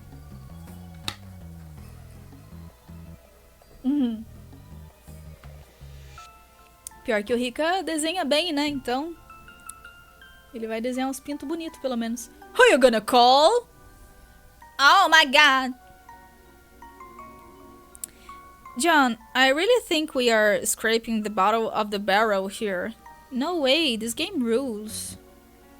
I just never gave it much playing time before because, well, I guess I always had better things to do. That's sort of my point. Where did you even get this?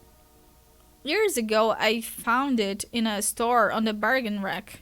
It was only $1. Isn't that awesome? Ah, sim, vocês me lembraram que... Nossa, parece The Sims. Por que eles estão com os cristalzinhos em cima da cabeça? Vocês me lembraram que...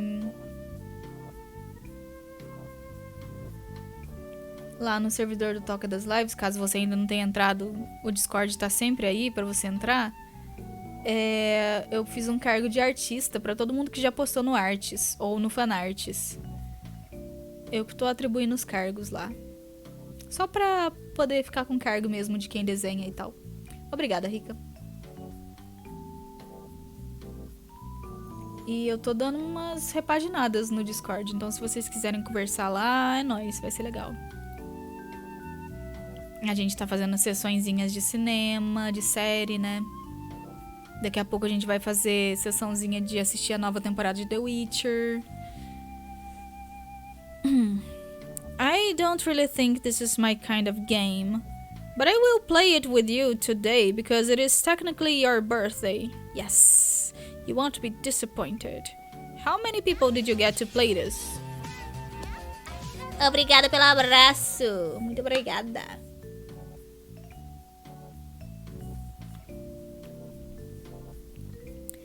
I don't know. I only showed it to a few people, but I guess hundreds are playing it now. Nobody's really good at it, though. Um emoji de um boneco? Como assim? Ah, deve ser o cargo de pessoas, né? Para os membros do grupo. É o cargo mais regular. É tipo um everyone, só que sem ser o everyone. É pra mostrar que você se registrou. Não, peraí. I keep trying to tell the salamanders and chess guys not to cross the streams, but they keep crossing the streams. Just between you and me, I think a lot of them aren't very bright. Why can't you cross the streams? Jade, please.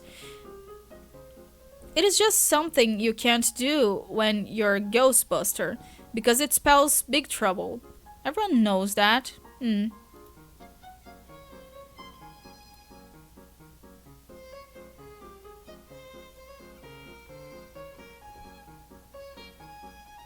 You should hurry up and make a character already, so we can get started.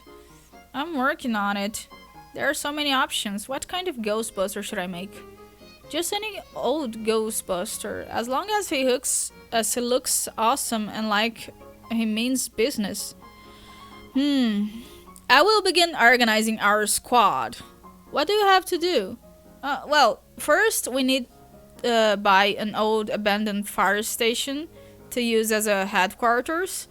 Luckily, half the city is composed of abandoned fire stations that are for sale. This game is actually really stupid in a lot of ways, now that I think about it. No. Hey, shut up. I take it back. It's great in every way. Sure, John. Whatever you say. Okay, now I have to find us a mission. Got to hire a sassy secretary. Just have to peruse this extensive palette of sarcastic red-headed ladies. Okay, here's a good one. Then we wait for a phone call. This can take anywhere from 10 seconds to several hours. Are you serious? But that's fine. There's lots to do in this station to kill time. Like talk to Slimer and get slimed by Slimer. Okay, I guess that's pretty much all there is to do. What about that fire pole there? Can't you go down the fire pole? The fire pole is strictly decorative. Oh.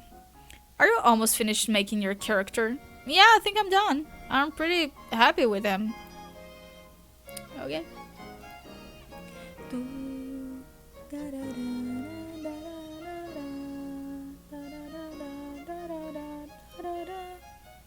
Gente, o que esperar da Jade, né? A Jade, ela sempre vai querer fazer um furry.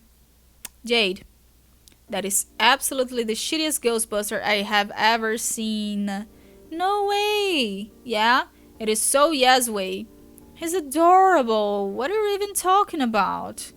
Jade, I thought you were going to take this game seriously. That is not a serious Ghostbuster. No ghost could possibly fear that thing. I don't want ghosts to be afraid of him. I want to make friends with some ghosts if at all possible. Ela é. Literalmente. It is not possible. Ghosts are known to be cruel and mischievous. They will not want to befriend your foxman. They will only want to cover him in slime and then fly away. Fly away now, fly away now, fly away. Quem lembra, lembra. I really think you should consider redesigning him. Nope, I'm keeping him. Okay, well, if you want to turn our squad into a fucking joke, then that's your business. Shut up, or I'll give him a pink jumpsuit. But seriously, those head swap options are for such noobs. I feel it's only fair to warn you. Cara, ela ia se amarrar em Beastars, Brand New Animal, Wolf's Rain. I think I will manage to survive the embarrassment in front of a bunch of salamanders and crocodiles. Okay, fine. You get a pass, but only because you yourself are a furry. Thank you. What? Nothing? Is someone messaging you through the game? Who is it? Pfft. Damn it, Jade! It's Dave Sprite. He's playing too. Oh. Don't tell him any of our strategies. He's the enemy. We have strategies? Okay, first. Tell him we have strategies. Then don't tell him them. Oh god. What is it now? Did you know Dave Sprite is a funny guy? Meh, he's alright, I guess. I give most of his jokes a passing grade. Sometimes as high as a solid B+. I just told him you said that. That's fine. He and I keep no secrets. Dave Sprite says to tell you, you're basically welcome for being born 14 years ago and 1 year ago, you ungrateful douche. Oh, like him taking credit for my existence isn't so old by now. Hey Jade, why do you still call him Dave Sprite? Because he's Dave Sprite? I just call him Dave. Isn't that easier? I mean, he is Dave after all. Right? Well, yeah, but he's kind of different from Dave. He's not so different. Dude's just a magical orange Dave with wings, and also says caw sometimes. Caw, caw, caw. I know, but there are other differences.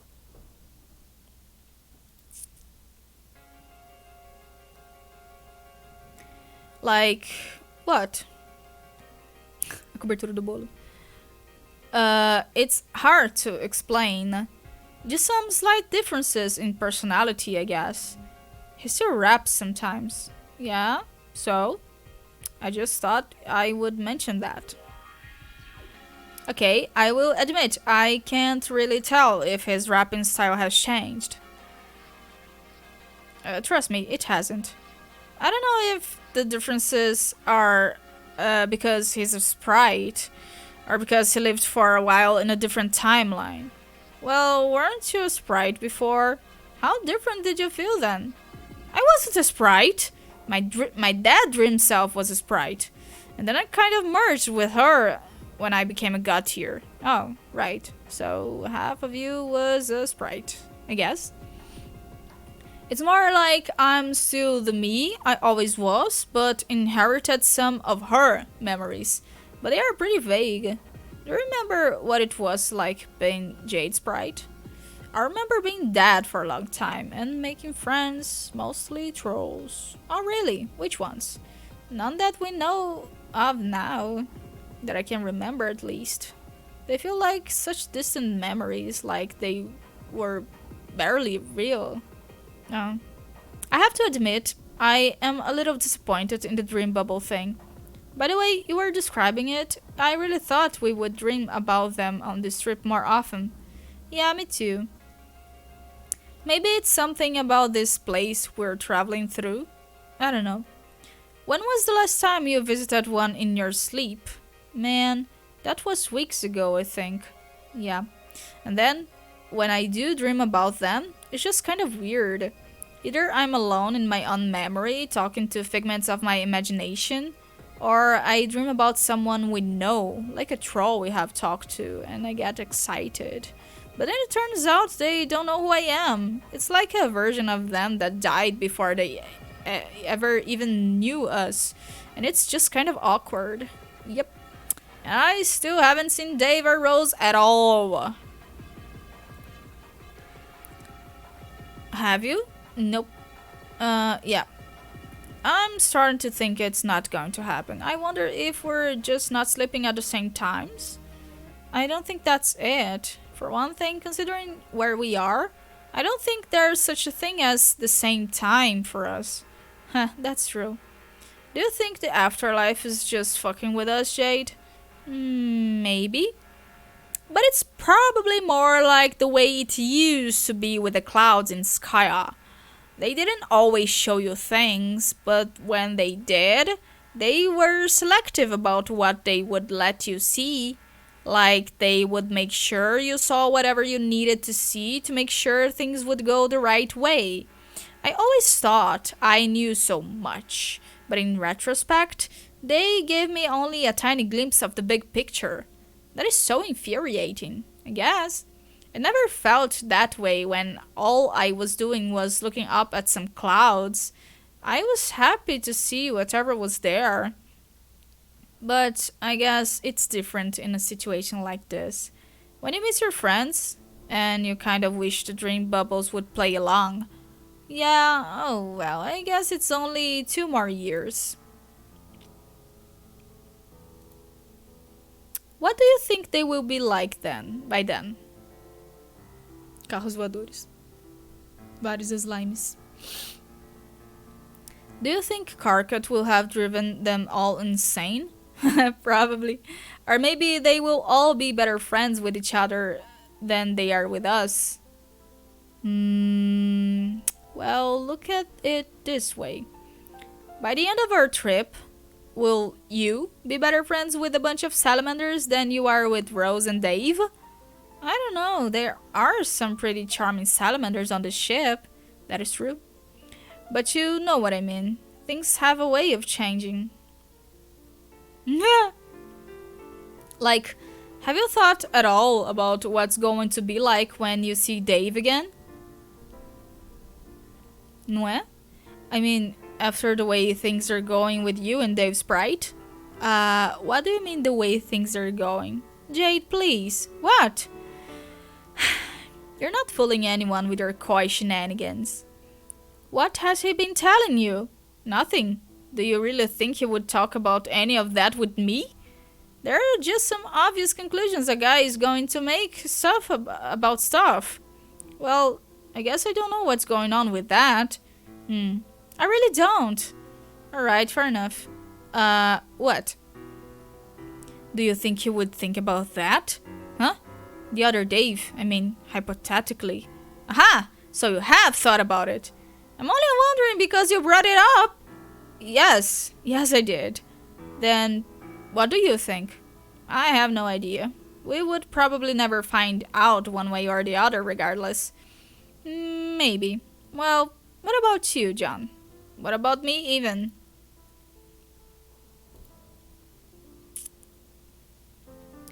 Remember how you told me how Karkat kept sort of trying to set you up with Rose?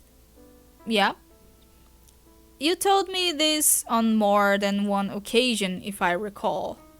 What is your point? Well, I have kind of wondered to myself if you kept bringing that up because on some level you wanted that to be true.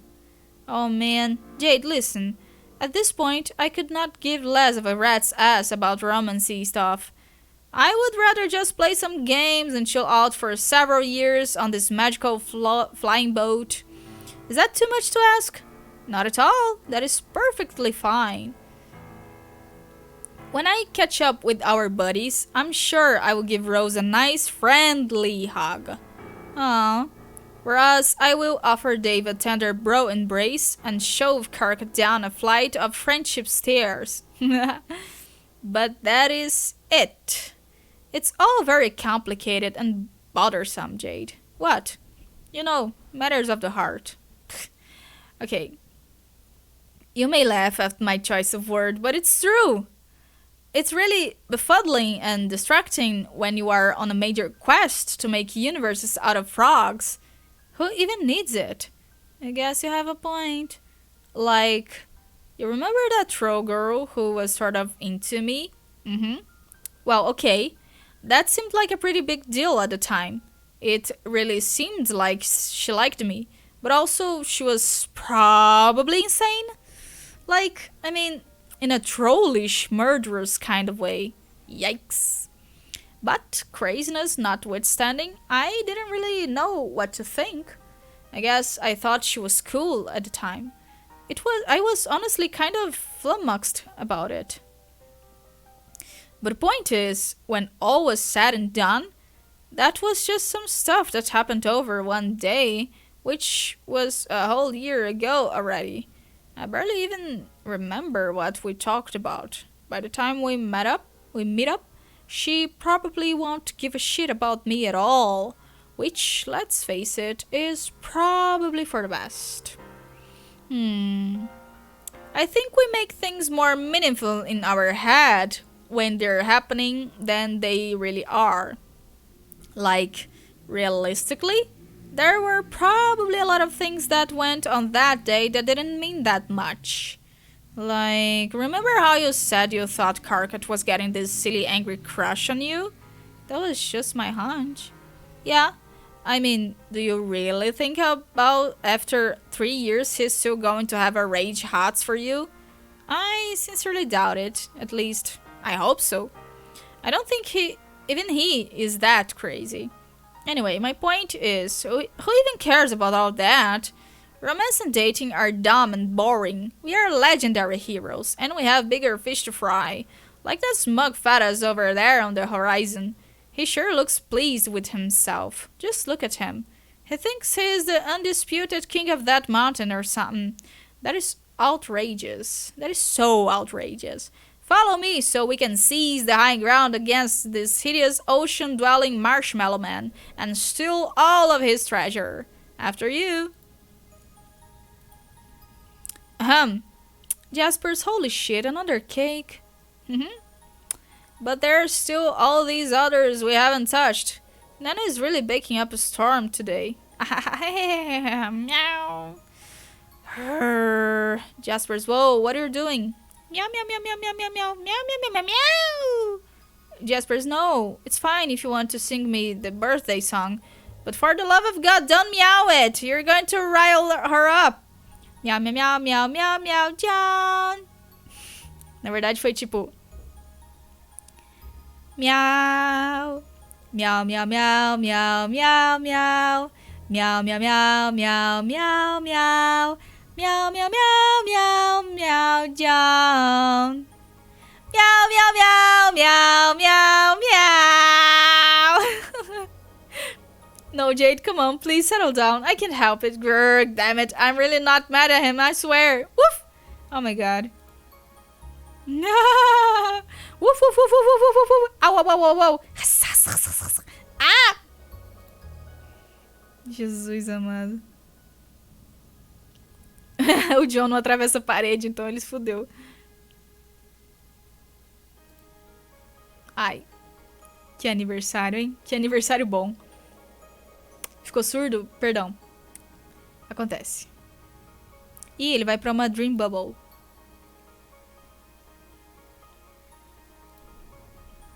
Como é que é aquela publicação do Facebook, Rica?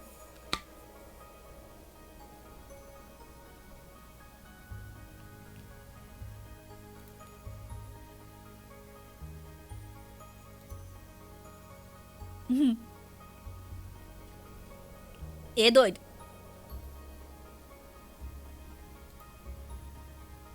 Do nada, um pé.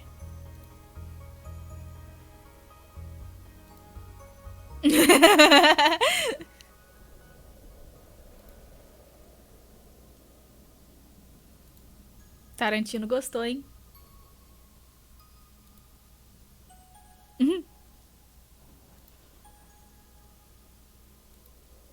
Hey you, got here, boy. What are you doing there, blue boy? Hey, I'm talking to you. Nossa, eu quase arrotei enquanto eu falava. Mas eu falei e depois eu arrotei. Perdão. Yes, you, the dork in the pajamas. Pajamas? Okay, the other dork in pajamas. Pajamas? Be all a pajama party up in here today. Hi, which row are you? Which row am I? I am the best row, dummy. Now get away from her, she's mine. Homenagem a Mimi. Homenagem pra Chuchu. I've been hunting her for a while now. For a whale? What does that mean? It's a fish pun. Saying fish puns is obviously kind of the thing I do, suppose get with the program. Saying fish puns is obviously kind of the thing I do, stupid. Get with the program. Oh, right. I thought it sounded kind of fishy. Oh, that's a good one. No, beat it. You must be the sea troll. I heard about you, but I'm pretty sure we never talked. Have you by any chance seen Vriska around? Or Karkat? Who the fuck are they? Your troll friends? Rent no friends of mine if I ever heard of them. Don't you see this golden pointed duel here? Yep. I was gonna use it to poke some holes in that girl there and see what happens, so Clem's cray. Oh no. Why would you do that? For the halibut. What? Halibut, halibut.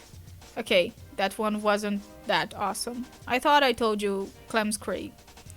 I'm not sure what Clem's cray means either. You mean go away? Holy mother gloving mackerel, you are a fucking idiot. Well, if you're not gonna go, maybe you can at least tell me something. What? This is the afterlife, isn't it? Which means I'm dead, right? Well, yes, it's a dream bubble. So, yeah, you are probably a ghost. I knew it! Ha ha ha ha ha, yes. You're excited to be dead? Excited? Now that you mention it, yes, I'm pretty flipping excited. Why? Because it means my plan worked. What plan? Why would I tell a harmless dork like you something like that? I don't know. Just curious about your spooky ghost plan is all. I'm curious about why a couple of freaks like you were sent to welcome me to hell. What are you, demons or something? Pretty lame demons if you ask me. Fala, Limite, tudo bom? Como vai você?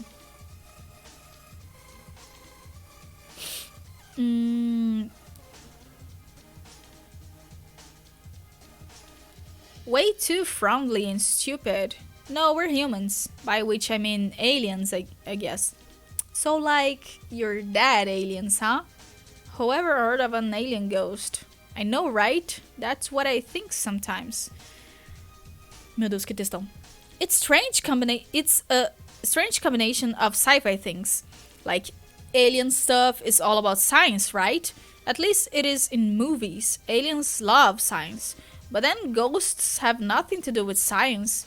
They belong to the supernatural realms, which have more to do with religion, I guess. Oh my god. Or about a lot of hocus pocus and superstition. Maybe even magic. Science rarely enters the equation unless it's something awesome like Ghostbusters, which makes ghosts and stuff all about science. Even though the ghost science is obviously a bunch of total nonsense. I guess contact mixed aliens and ghosts because Jodie Foster saw her ghost dad in outer space. But then that was probably just a science projection from an alien to make her feel less sad about her dad, and not a real ghost or anything. I guess the lesson is that science and aliens teach us that ghosts and religion are fake. Although it turns out ghosts and aliens are actually real, so maybe science and religion have been lying to us all along. I don't know. Nerd. How are you? Fine, thanks. I wish I were a bird. Porque a bird, do nada. I'm fine too, thank you. Yeah, sorry. So the girl, she like your maid spirit or whatever? What? Huh? No, I don't even know her. I kinda thought you knew who she was.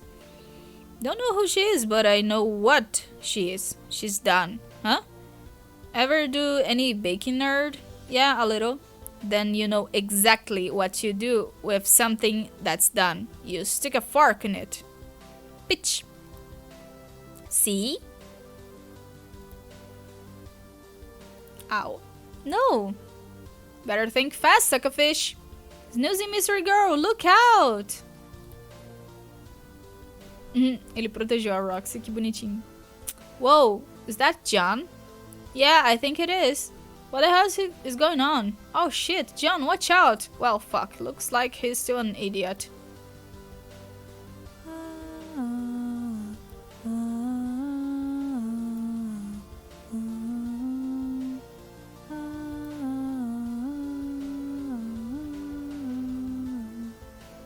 Oh my god!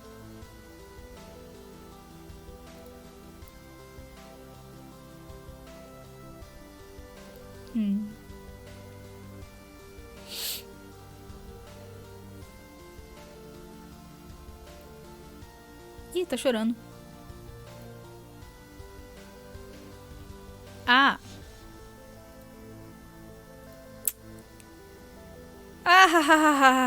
Eu tô sem fôlego pra dar risada, tá? E sem voz também. Man, fuck this. It's a real pain in the ass typing out long victorious laughs with only one hand, you know?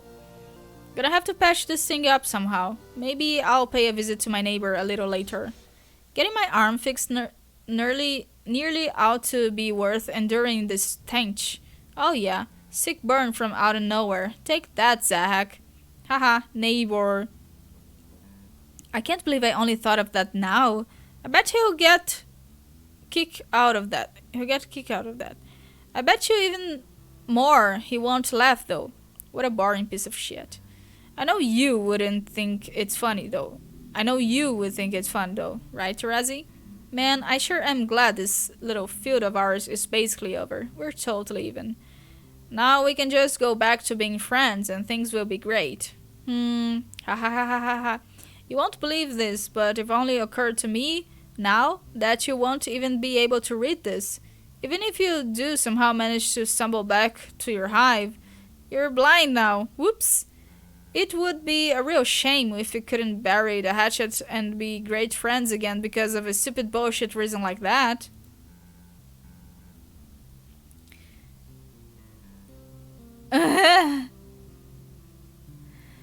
Oh, I know. Maybe I'll mindjack some random chump and send him to your hive so he can read any messages to you out loud. What a perfect solution. He can be your assisted living slave. I would have had the perfect candidate all lined up, but he recently lost the use of his legs, unfortunately. Oh well, I'll just roll with the punches like I always do and find someone else. Just say the word, and I'll make him do whatever you want. Read my awesome notes to you, and some more plush dragons from your tree, pre-chew your food. Well, maybe not pre-chew it, since I didn't exactly knock your teeth out, did I? Maybe more like pre-look at your food to make sure there are bugs in it. See? Isn't it great when we're helping each other instead of maiming each other repeatedly? This is how it should be between Scourge sisters. All the maimings and backstabbings should be saved for the friends and foes who get in our way, don't you think? Hey, what do you want to do for our next campaign? But by the way, we can take the next one easy. I'll try to think of something better suited to your new disability. I mean, I've already pretty much nixed everything involved stairs because of Tavros, lol. Ain't no one can say I'm not willing to meet people halfway. Whew, I'm losing a lot of blood here. Good thing I seem to have a ton of the stuff. We high bloods are made of some pretty tough shit. What a fucking mess though. Not really looking forward to clean this up. I've got to say, your prank was pretty good. Still not sure how you pull it off. Pretty inconvenient though. It's too bad you're not going to get to read this for a while, if ever. We could be bonding over the great pranks we just pulled on each other. Oh well, guess I'll take off before I drop that like some kind of loser and you never get to hear from me again. See you around, sis. Wow, I can't believe I almost forgot what a completely crazy bitch you were. Hey now! What kind of attitude is that to bring into this memory? Oh, yeah, sorry. Easy there. No need to waste good remorse on such a trivial exchange. I'm only reminding you that if you bring too much baggage from the past into the memory, it is doubtful your experience will be either therapeutic or cathartic. What? You were the one who invoked this memory after all. Isn't this why you are here? Is it not what you have been hoping for and fretting you may find since your journey began? A chance to say you are sorry? Vriska, you sound really different. What happened to you out here? Sorry for the ruse. Though it isn't as far from the truth as it possibly could be. I am not who you think I am. I, of course, needed to visit you through a memory. And interestingly, this is the one you gave me. Now, no ill will or upsetting hijinks were intended. Who are you? Arania. Ay. Okay, and I am a friend's ancestor. In fact, I am yours too, in a way. Really? Yes, though not quite how you are picturing. She had an ancestor whom she was aware of, and technically that is who I am. That is to say, she is who I would have become on your world had I arrived in her place. Alas, I did not.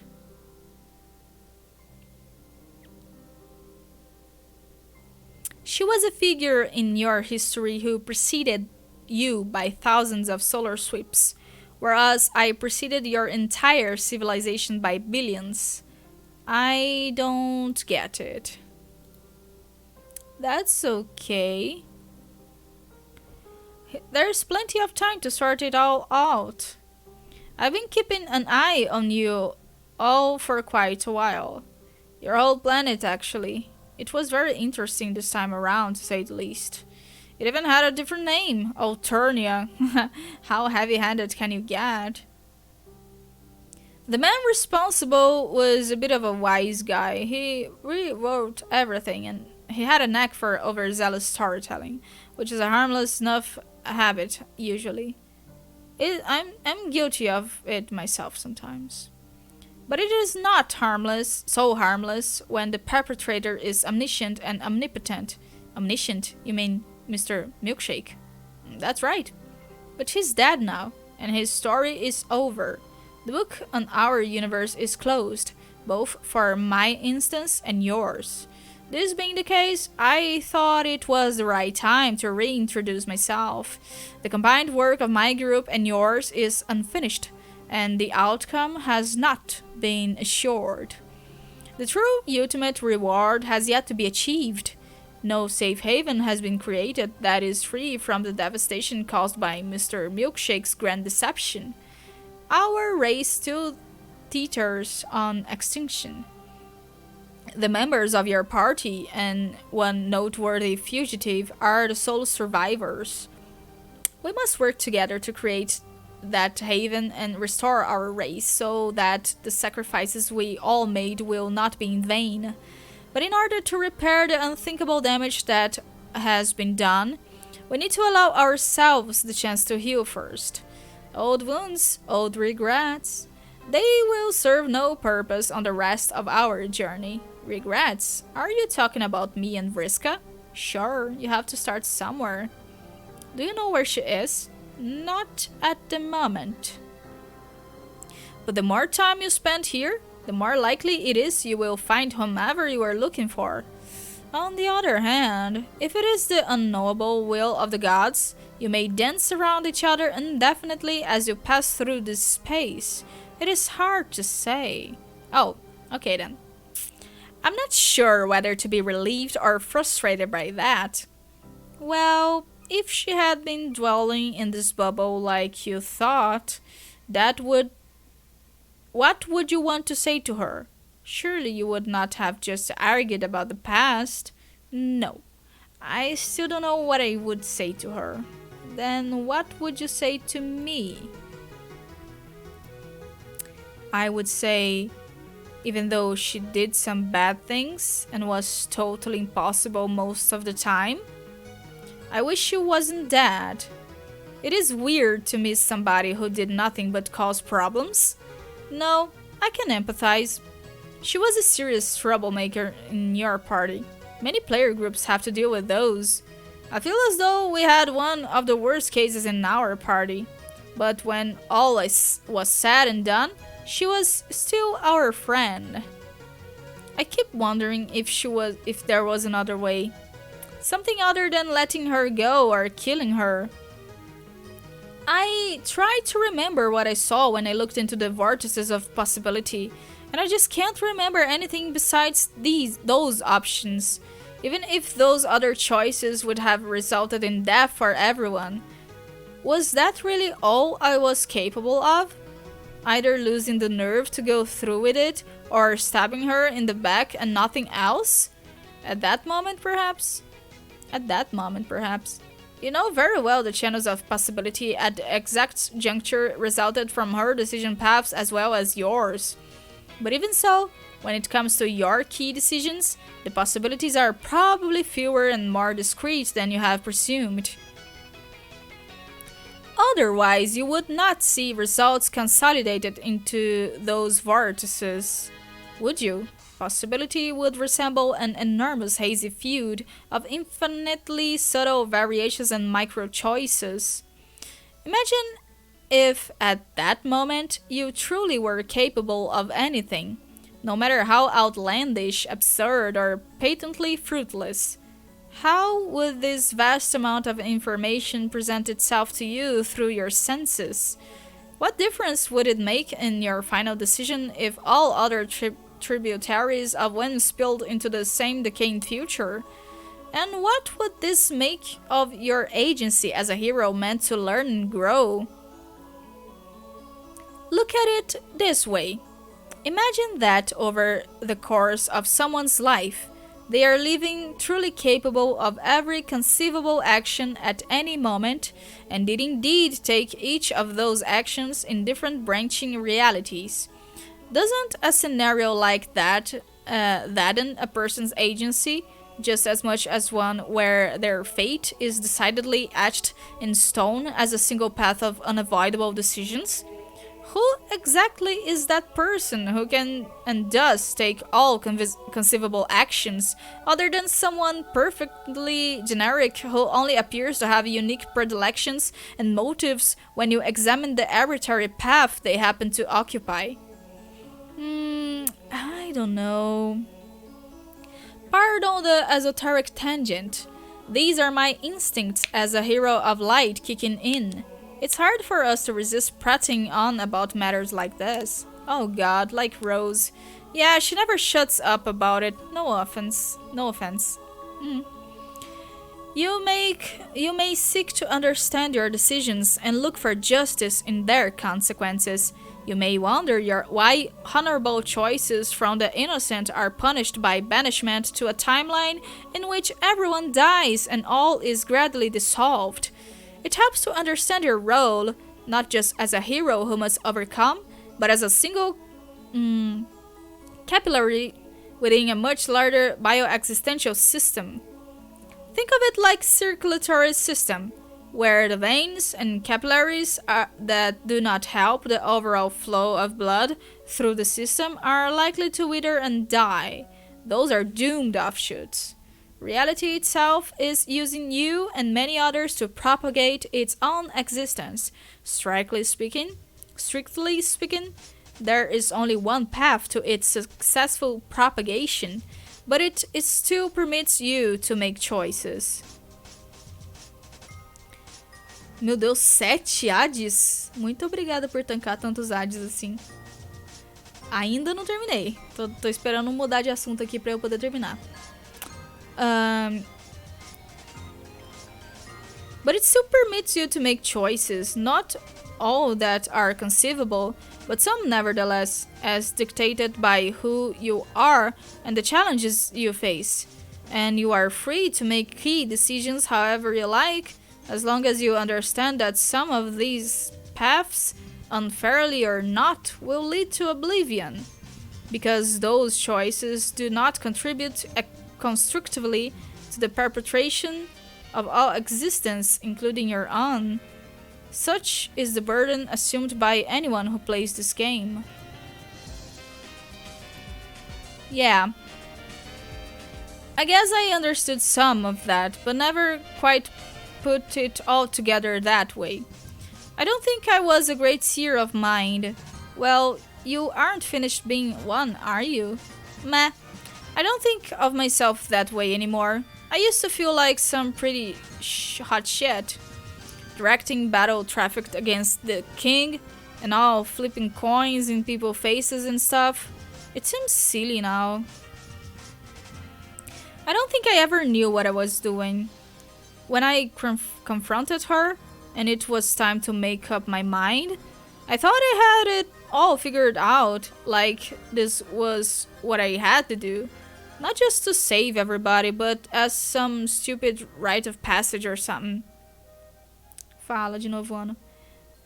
When it came time to do it, and it was all happening so fast, and I forced my own hand, I could either let everyone die in one reality, or kill a friend in another.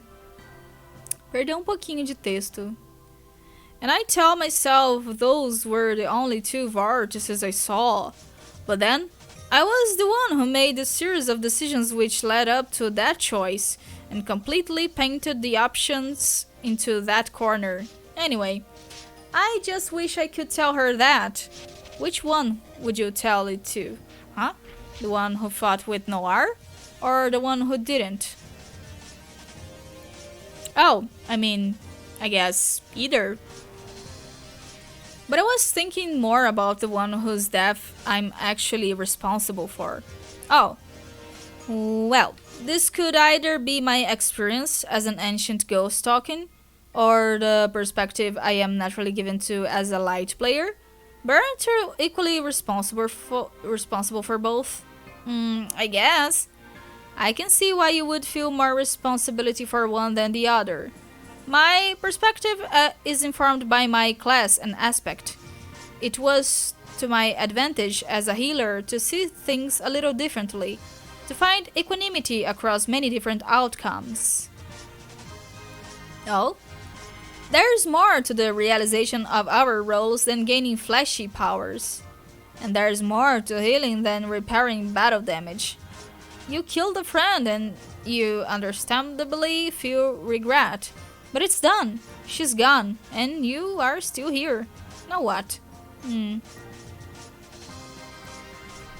could look for absolution through rationalization. Everyone would have died if you didn't take action. So why trouble yourself with guilty emotion? But there is no real healing power in believing that. And I don't think it's what you wanted to tell yourself anyway, is it? Not really. Or what about through renunciation of responsibility? If you were just a tool used by reality to perpetuate itself, where is the blame? But that would be another empty idea that has no power to heal. Yeah, I've tried rationalizing stuff that way. Doesn't really help. You've been led to believe such acts of violence are natural for your kind, and that if you're upset by the consequences, then something is wrong with you. But it isn't as natural as you might think. That conditioning was a part of Milkshake's long con.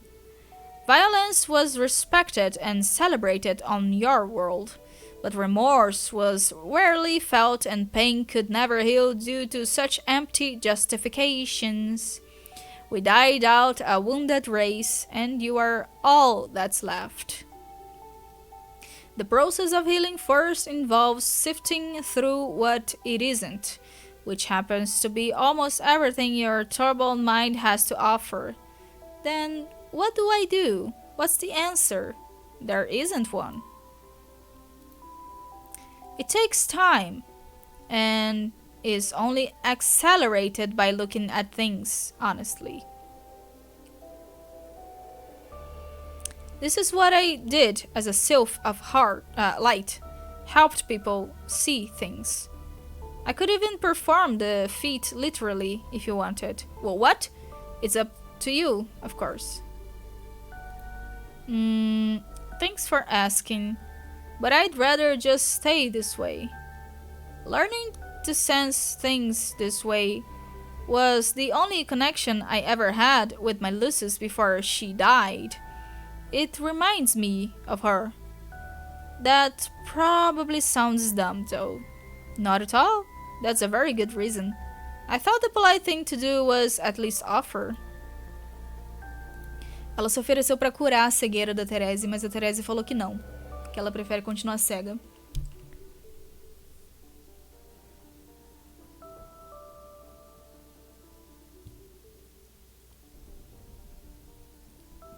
Ai, minha garganta. Minha gargantinha.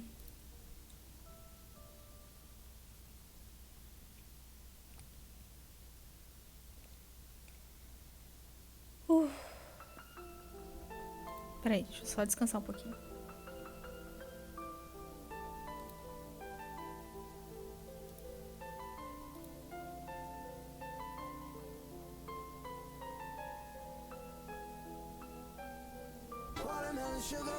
Obrigada, eu tô tomando.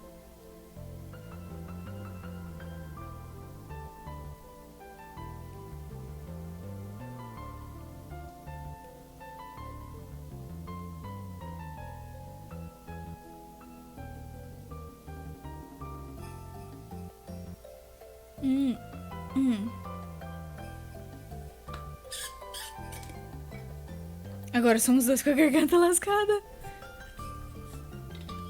Ainda não mudou o assunto aqui, ó. Não tô querendo que mude o assunto. Ainda tá na Therese com a Arânia. Eu quero que mude pra eu não esquecer na outra live, sabe? Eu não quero parar no meio do assunto. Eu sou complicada e perfeitinha.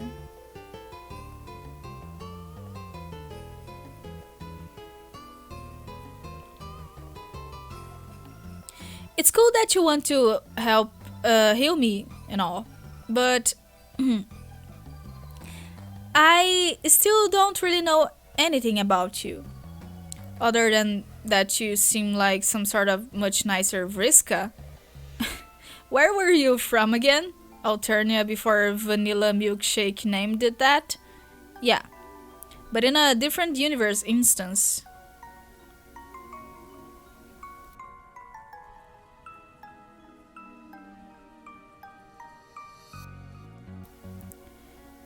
I often refer to as A1. The shorthand helps avoid confusion, trust me. My group of 12 played the game but failed. It overwhelmed us. A lot went wrong. The Reckoning destroyed our battlefield well before we had any hope of winning. I sought advice from Echidna, and she told me how to scratch the session to give us another chance. But the choice to do so came with accepting the annihilation of our existing forms. In the new instance, we would lead completely different lives with no memory of what happened. So we did, and created A2, your instance, your world, and your game, in which we were all inexplicably created in the first place. As I said, this time around the world was interesting. That's when trolls became terrible. Not all of you. Some had lessons from the old world to teach others, but few ever heard them. So, in your time, everyone was as nice as you? Not exactly. But life was pretty mild and uneventful. I'm not even sure if I was especially nice by our standards. Mostly kind of boring. Nobody from my party liked me a whole lot. I think I talked too much and had a habit of bringing conversations back around to myself.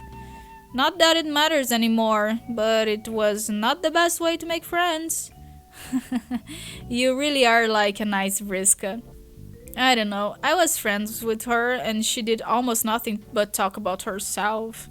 I'm pretty sure you and I would have been good friends too. Thanks. It goes to show, just because your race is peaceful doesn't mean you don't have problems. I used to fantasize about being someone really outgoing and dramatic, someone who had the confidence to do whatever she wanted, like go on the most outrageous adventures without caring that what anyone thought about her. Like someone from a book, you know? Yeah, I used to think about that a lot too. It turned out I actually got what I wanted after the reset. Unfortunately, it came along with our people's enslavement and near extinction. Not that I really got to live as her, exactly. But at least I got a chance to follow her life. And it was a very long life. Being here for ages has its benefits. Exactly how long have you all been living in dream bubbles? Or, not living. It has been a very long time. So long, time has been stripped of the meaning it never really had in the first place. It doesn't really pass in the same way it does when you're alive. Concepts like now and how long are figures of speech used to make communication simpler. I've quit trying to give expression to the elusive temporal properties of this place. It's easier staying conversational. But I will say that being here for so long lends itself to a certain detachment from what you see. Otherwise, monitoring the atrocities stemming from our failure wouldn't be much fun. Caraca, Matheus. Tem que tirar o funcionamento de segundo plano dos aplicativos, que daí a bateria dura mais. Tirar notificação de aplicativos que você não precisa. Do you miss your world as much as I do? Yes, sometimes. But missing it usually invites memories of home to serve as the stage. Not that it's a substitute for the previous reality, but the reminders of home are everywhere. What about your friends? I guess you still you still get to hang out with them all? Yeah, I see them often enough. Except for one, whom I haven't seen at all since before we all died. In fact, she's the only reason we are here in the first place, as opposed to merely ceasing to exist upon the scratch. In life, she was the only one I would have called a close friend, in a way. The thing is, nobody liked her much either. We had that in common. Wow, it's been that long since you saw her? Remember how I said the gods could keep you dancing around someone you're looking for indefinitely? Yeah, but billions of sweeps? Well, billions, yes, in a manner of speaking. Is she by any chance the troublemaker you were talking about? That's right. In fact, we are on our way to visit her now. Oh, so that's where this branch is taking us. Notice the moon up there, and not the larger green interloper? That one never belonged to my world. It is your memory, not mine. Yeah, the cute little bubblegum moons. Well, that's where she is. It's the setting of the memory she entered. From her perspective, she has just arrived here. Your friends should be joining us too before your meteor clears the bubble. Maybe together we can bring the thief of life up to speed.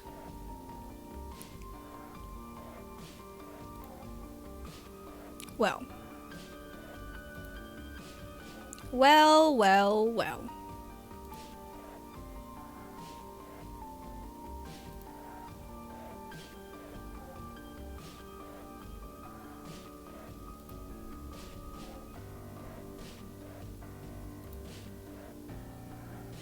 Au, au, au, au, au.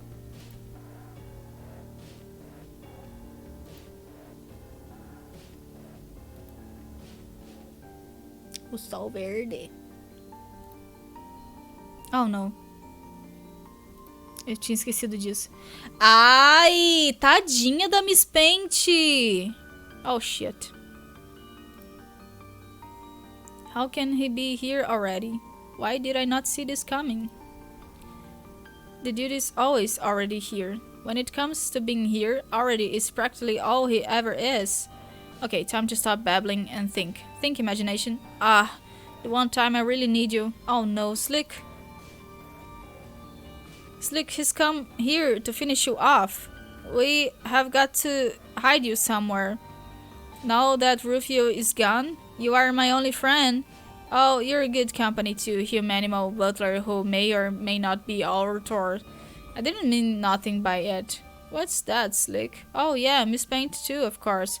That's a little different. Hey, what do you mean, so what's her story? Is she available? No, she's not available. And just, what do you mean by that? No, she will not be available soon either. Hey, get back in bed. I'm trying to save your ass here. Go ahead, stab all you want. Like your stupid curmudgeonly shankings aren't so totally played out already. Shh. Oh my god, the footsteps. That's horrible pep leg on my hard work floors. He's coming. There's no time to lose. We've got to get you out of here. O jeito como ele corre, cara. Boneco doido. Hop. Flip.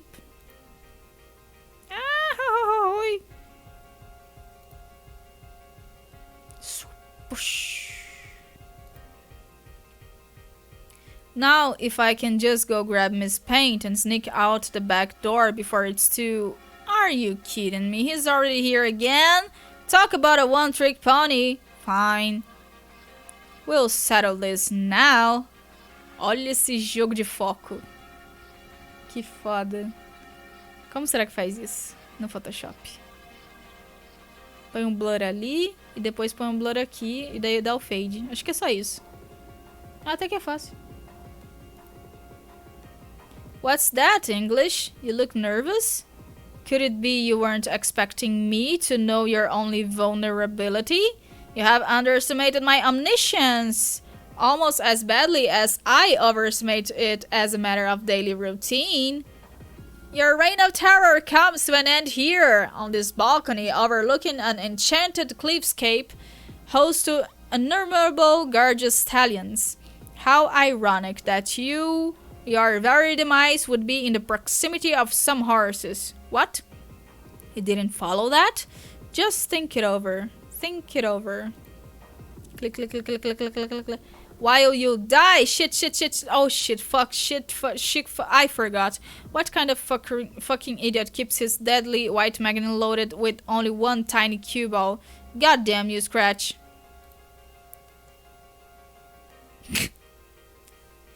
Acabou a bala, joga a arma, né? Quem nunca?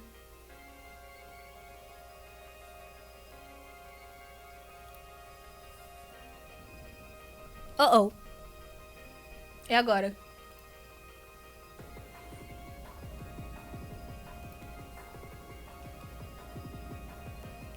Okay. That gun looks super deadly.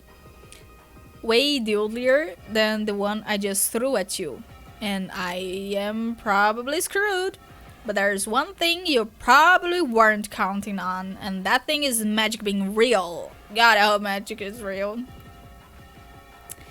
Please let magic be real. Please let magic be real. Please let magic be real. I believe that magic is real right now. I believe so hard in its reality that it is becoming slightly less fake before our very eyes. I believe its fakeness was just a lie, coughed up by a dark magician's spurious asshole.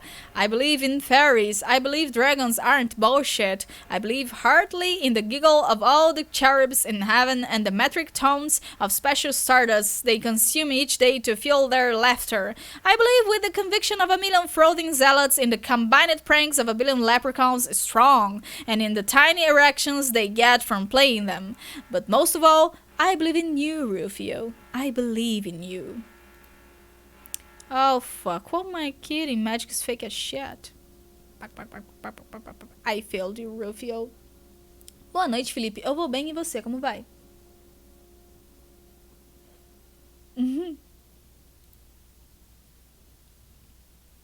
I failed you.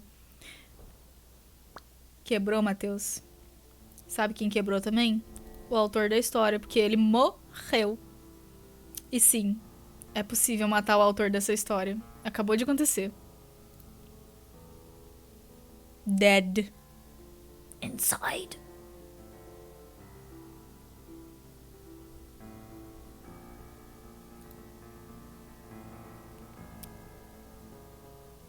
É sério, ele morreu.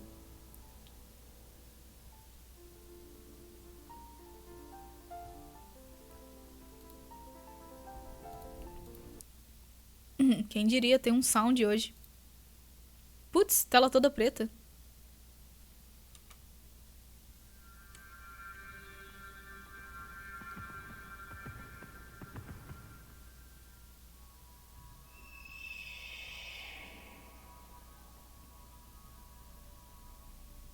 Olha lá, onde é que tá a Vriska. Tá andando com os cavalinhos.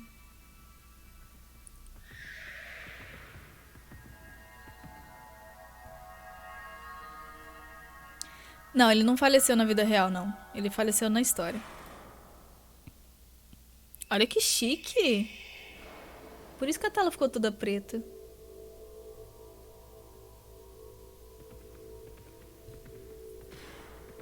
Sim, o autor é doido por cavalos. Nem me pergunte por quê. Não sei.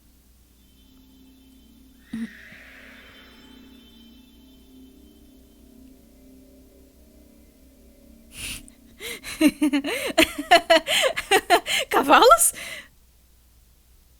Tem que fazer um áudio daquilo, né? Era pior que cavalos?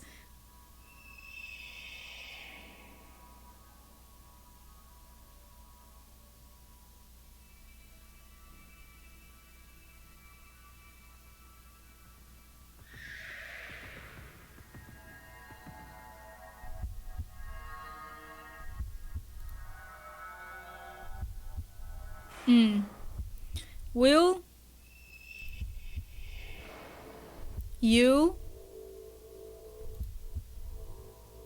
marry me? Ele morreu, a primeira coisa que ele faz é querer se casar com a Vriska.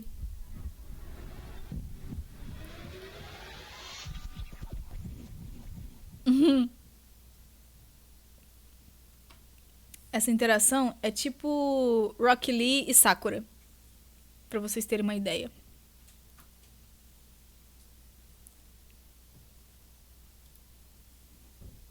Ih, acabou a intermissão hoje. Conseguimos. Gente, é pica.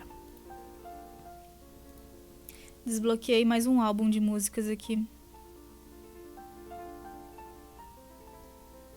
Terminemos. Eu achei que ia ter mais coisa. Cheguemos.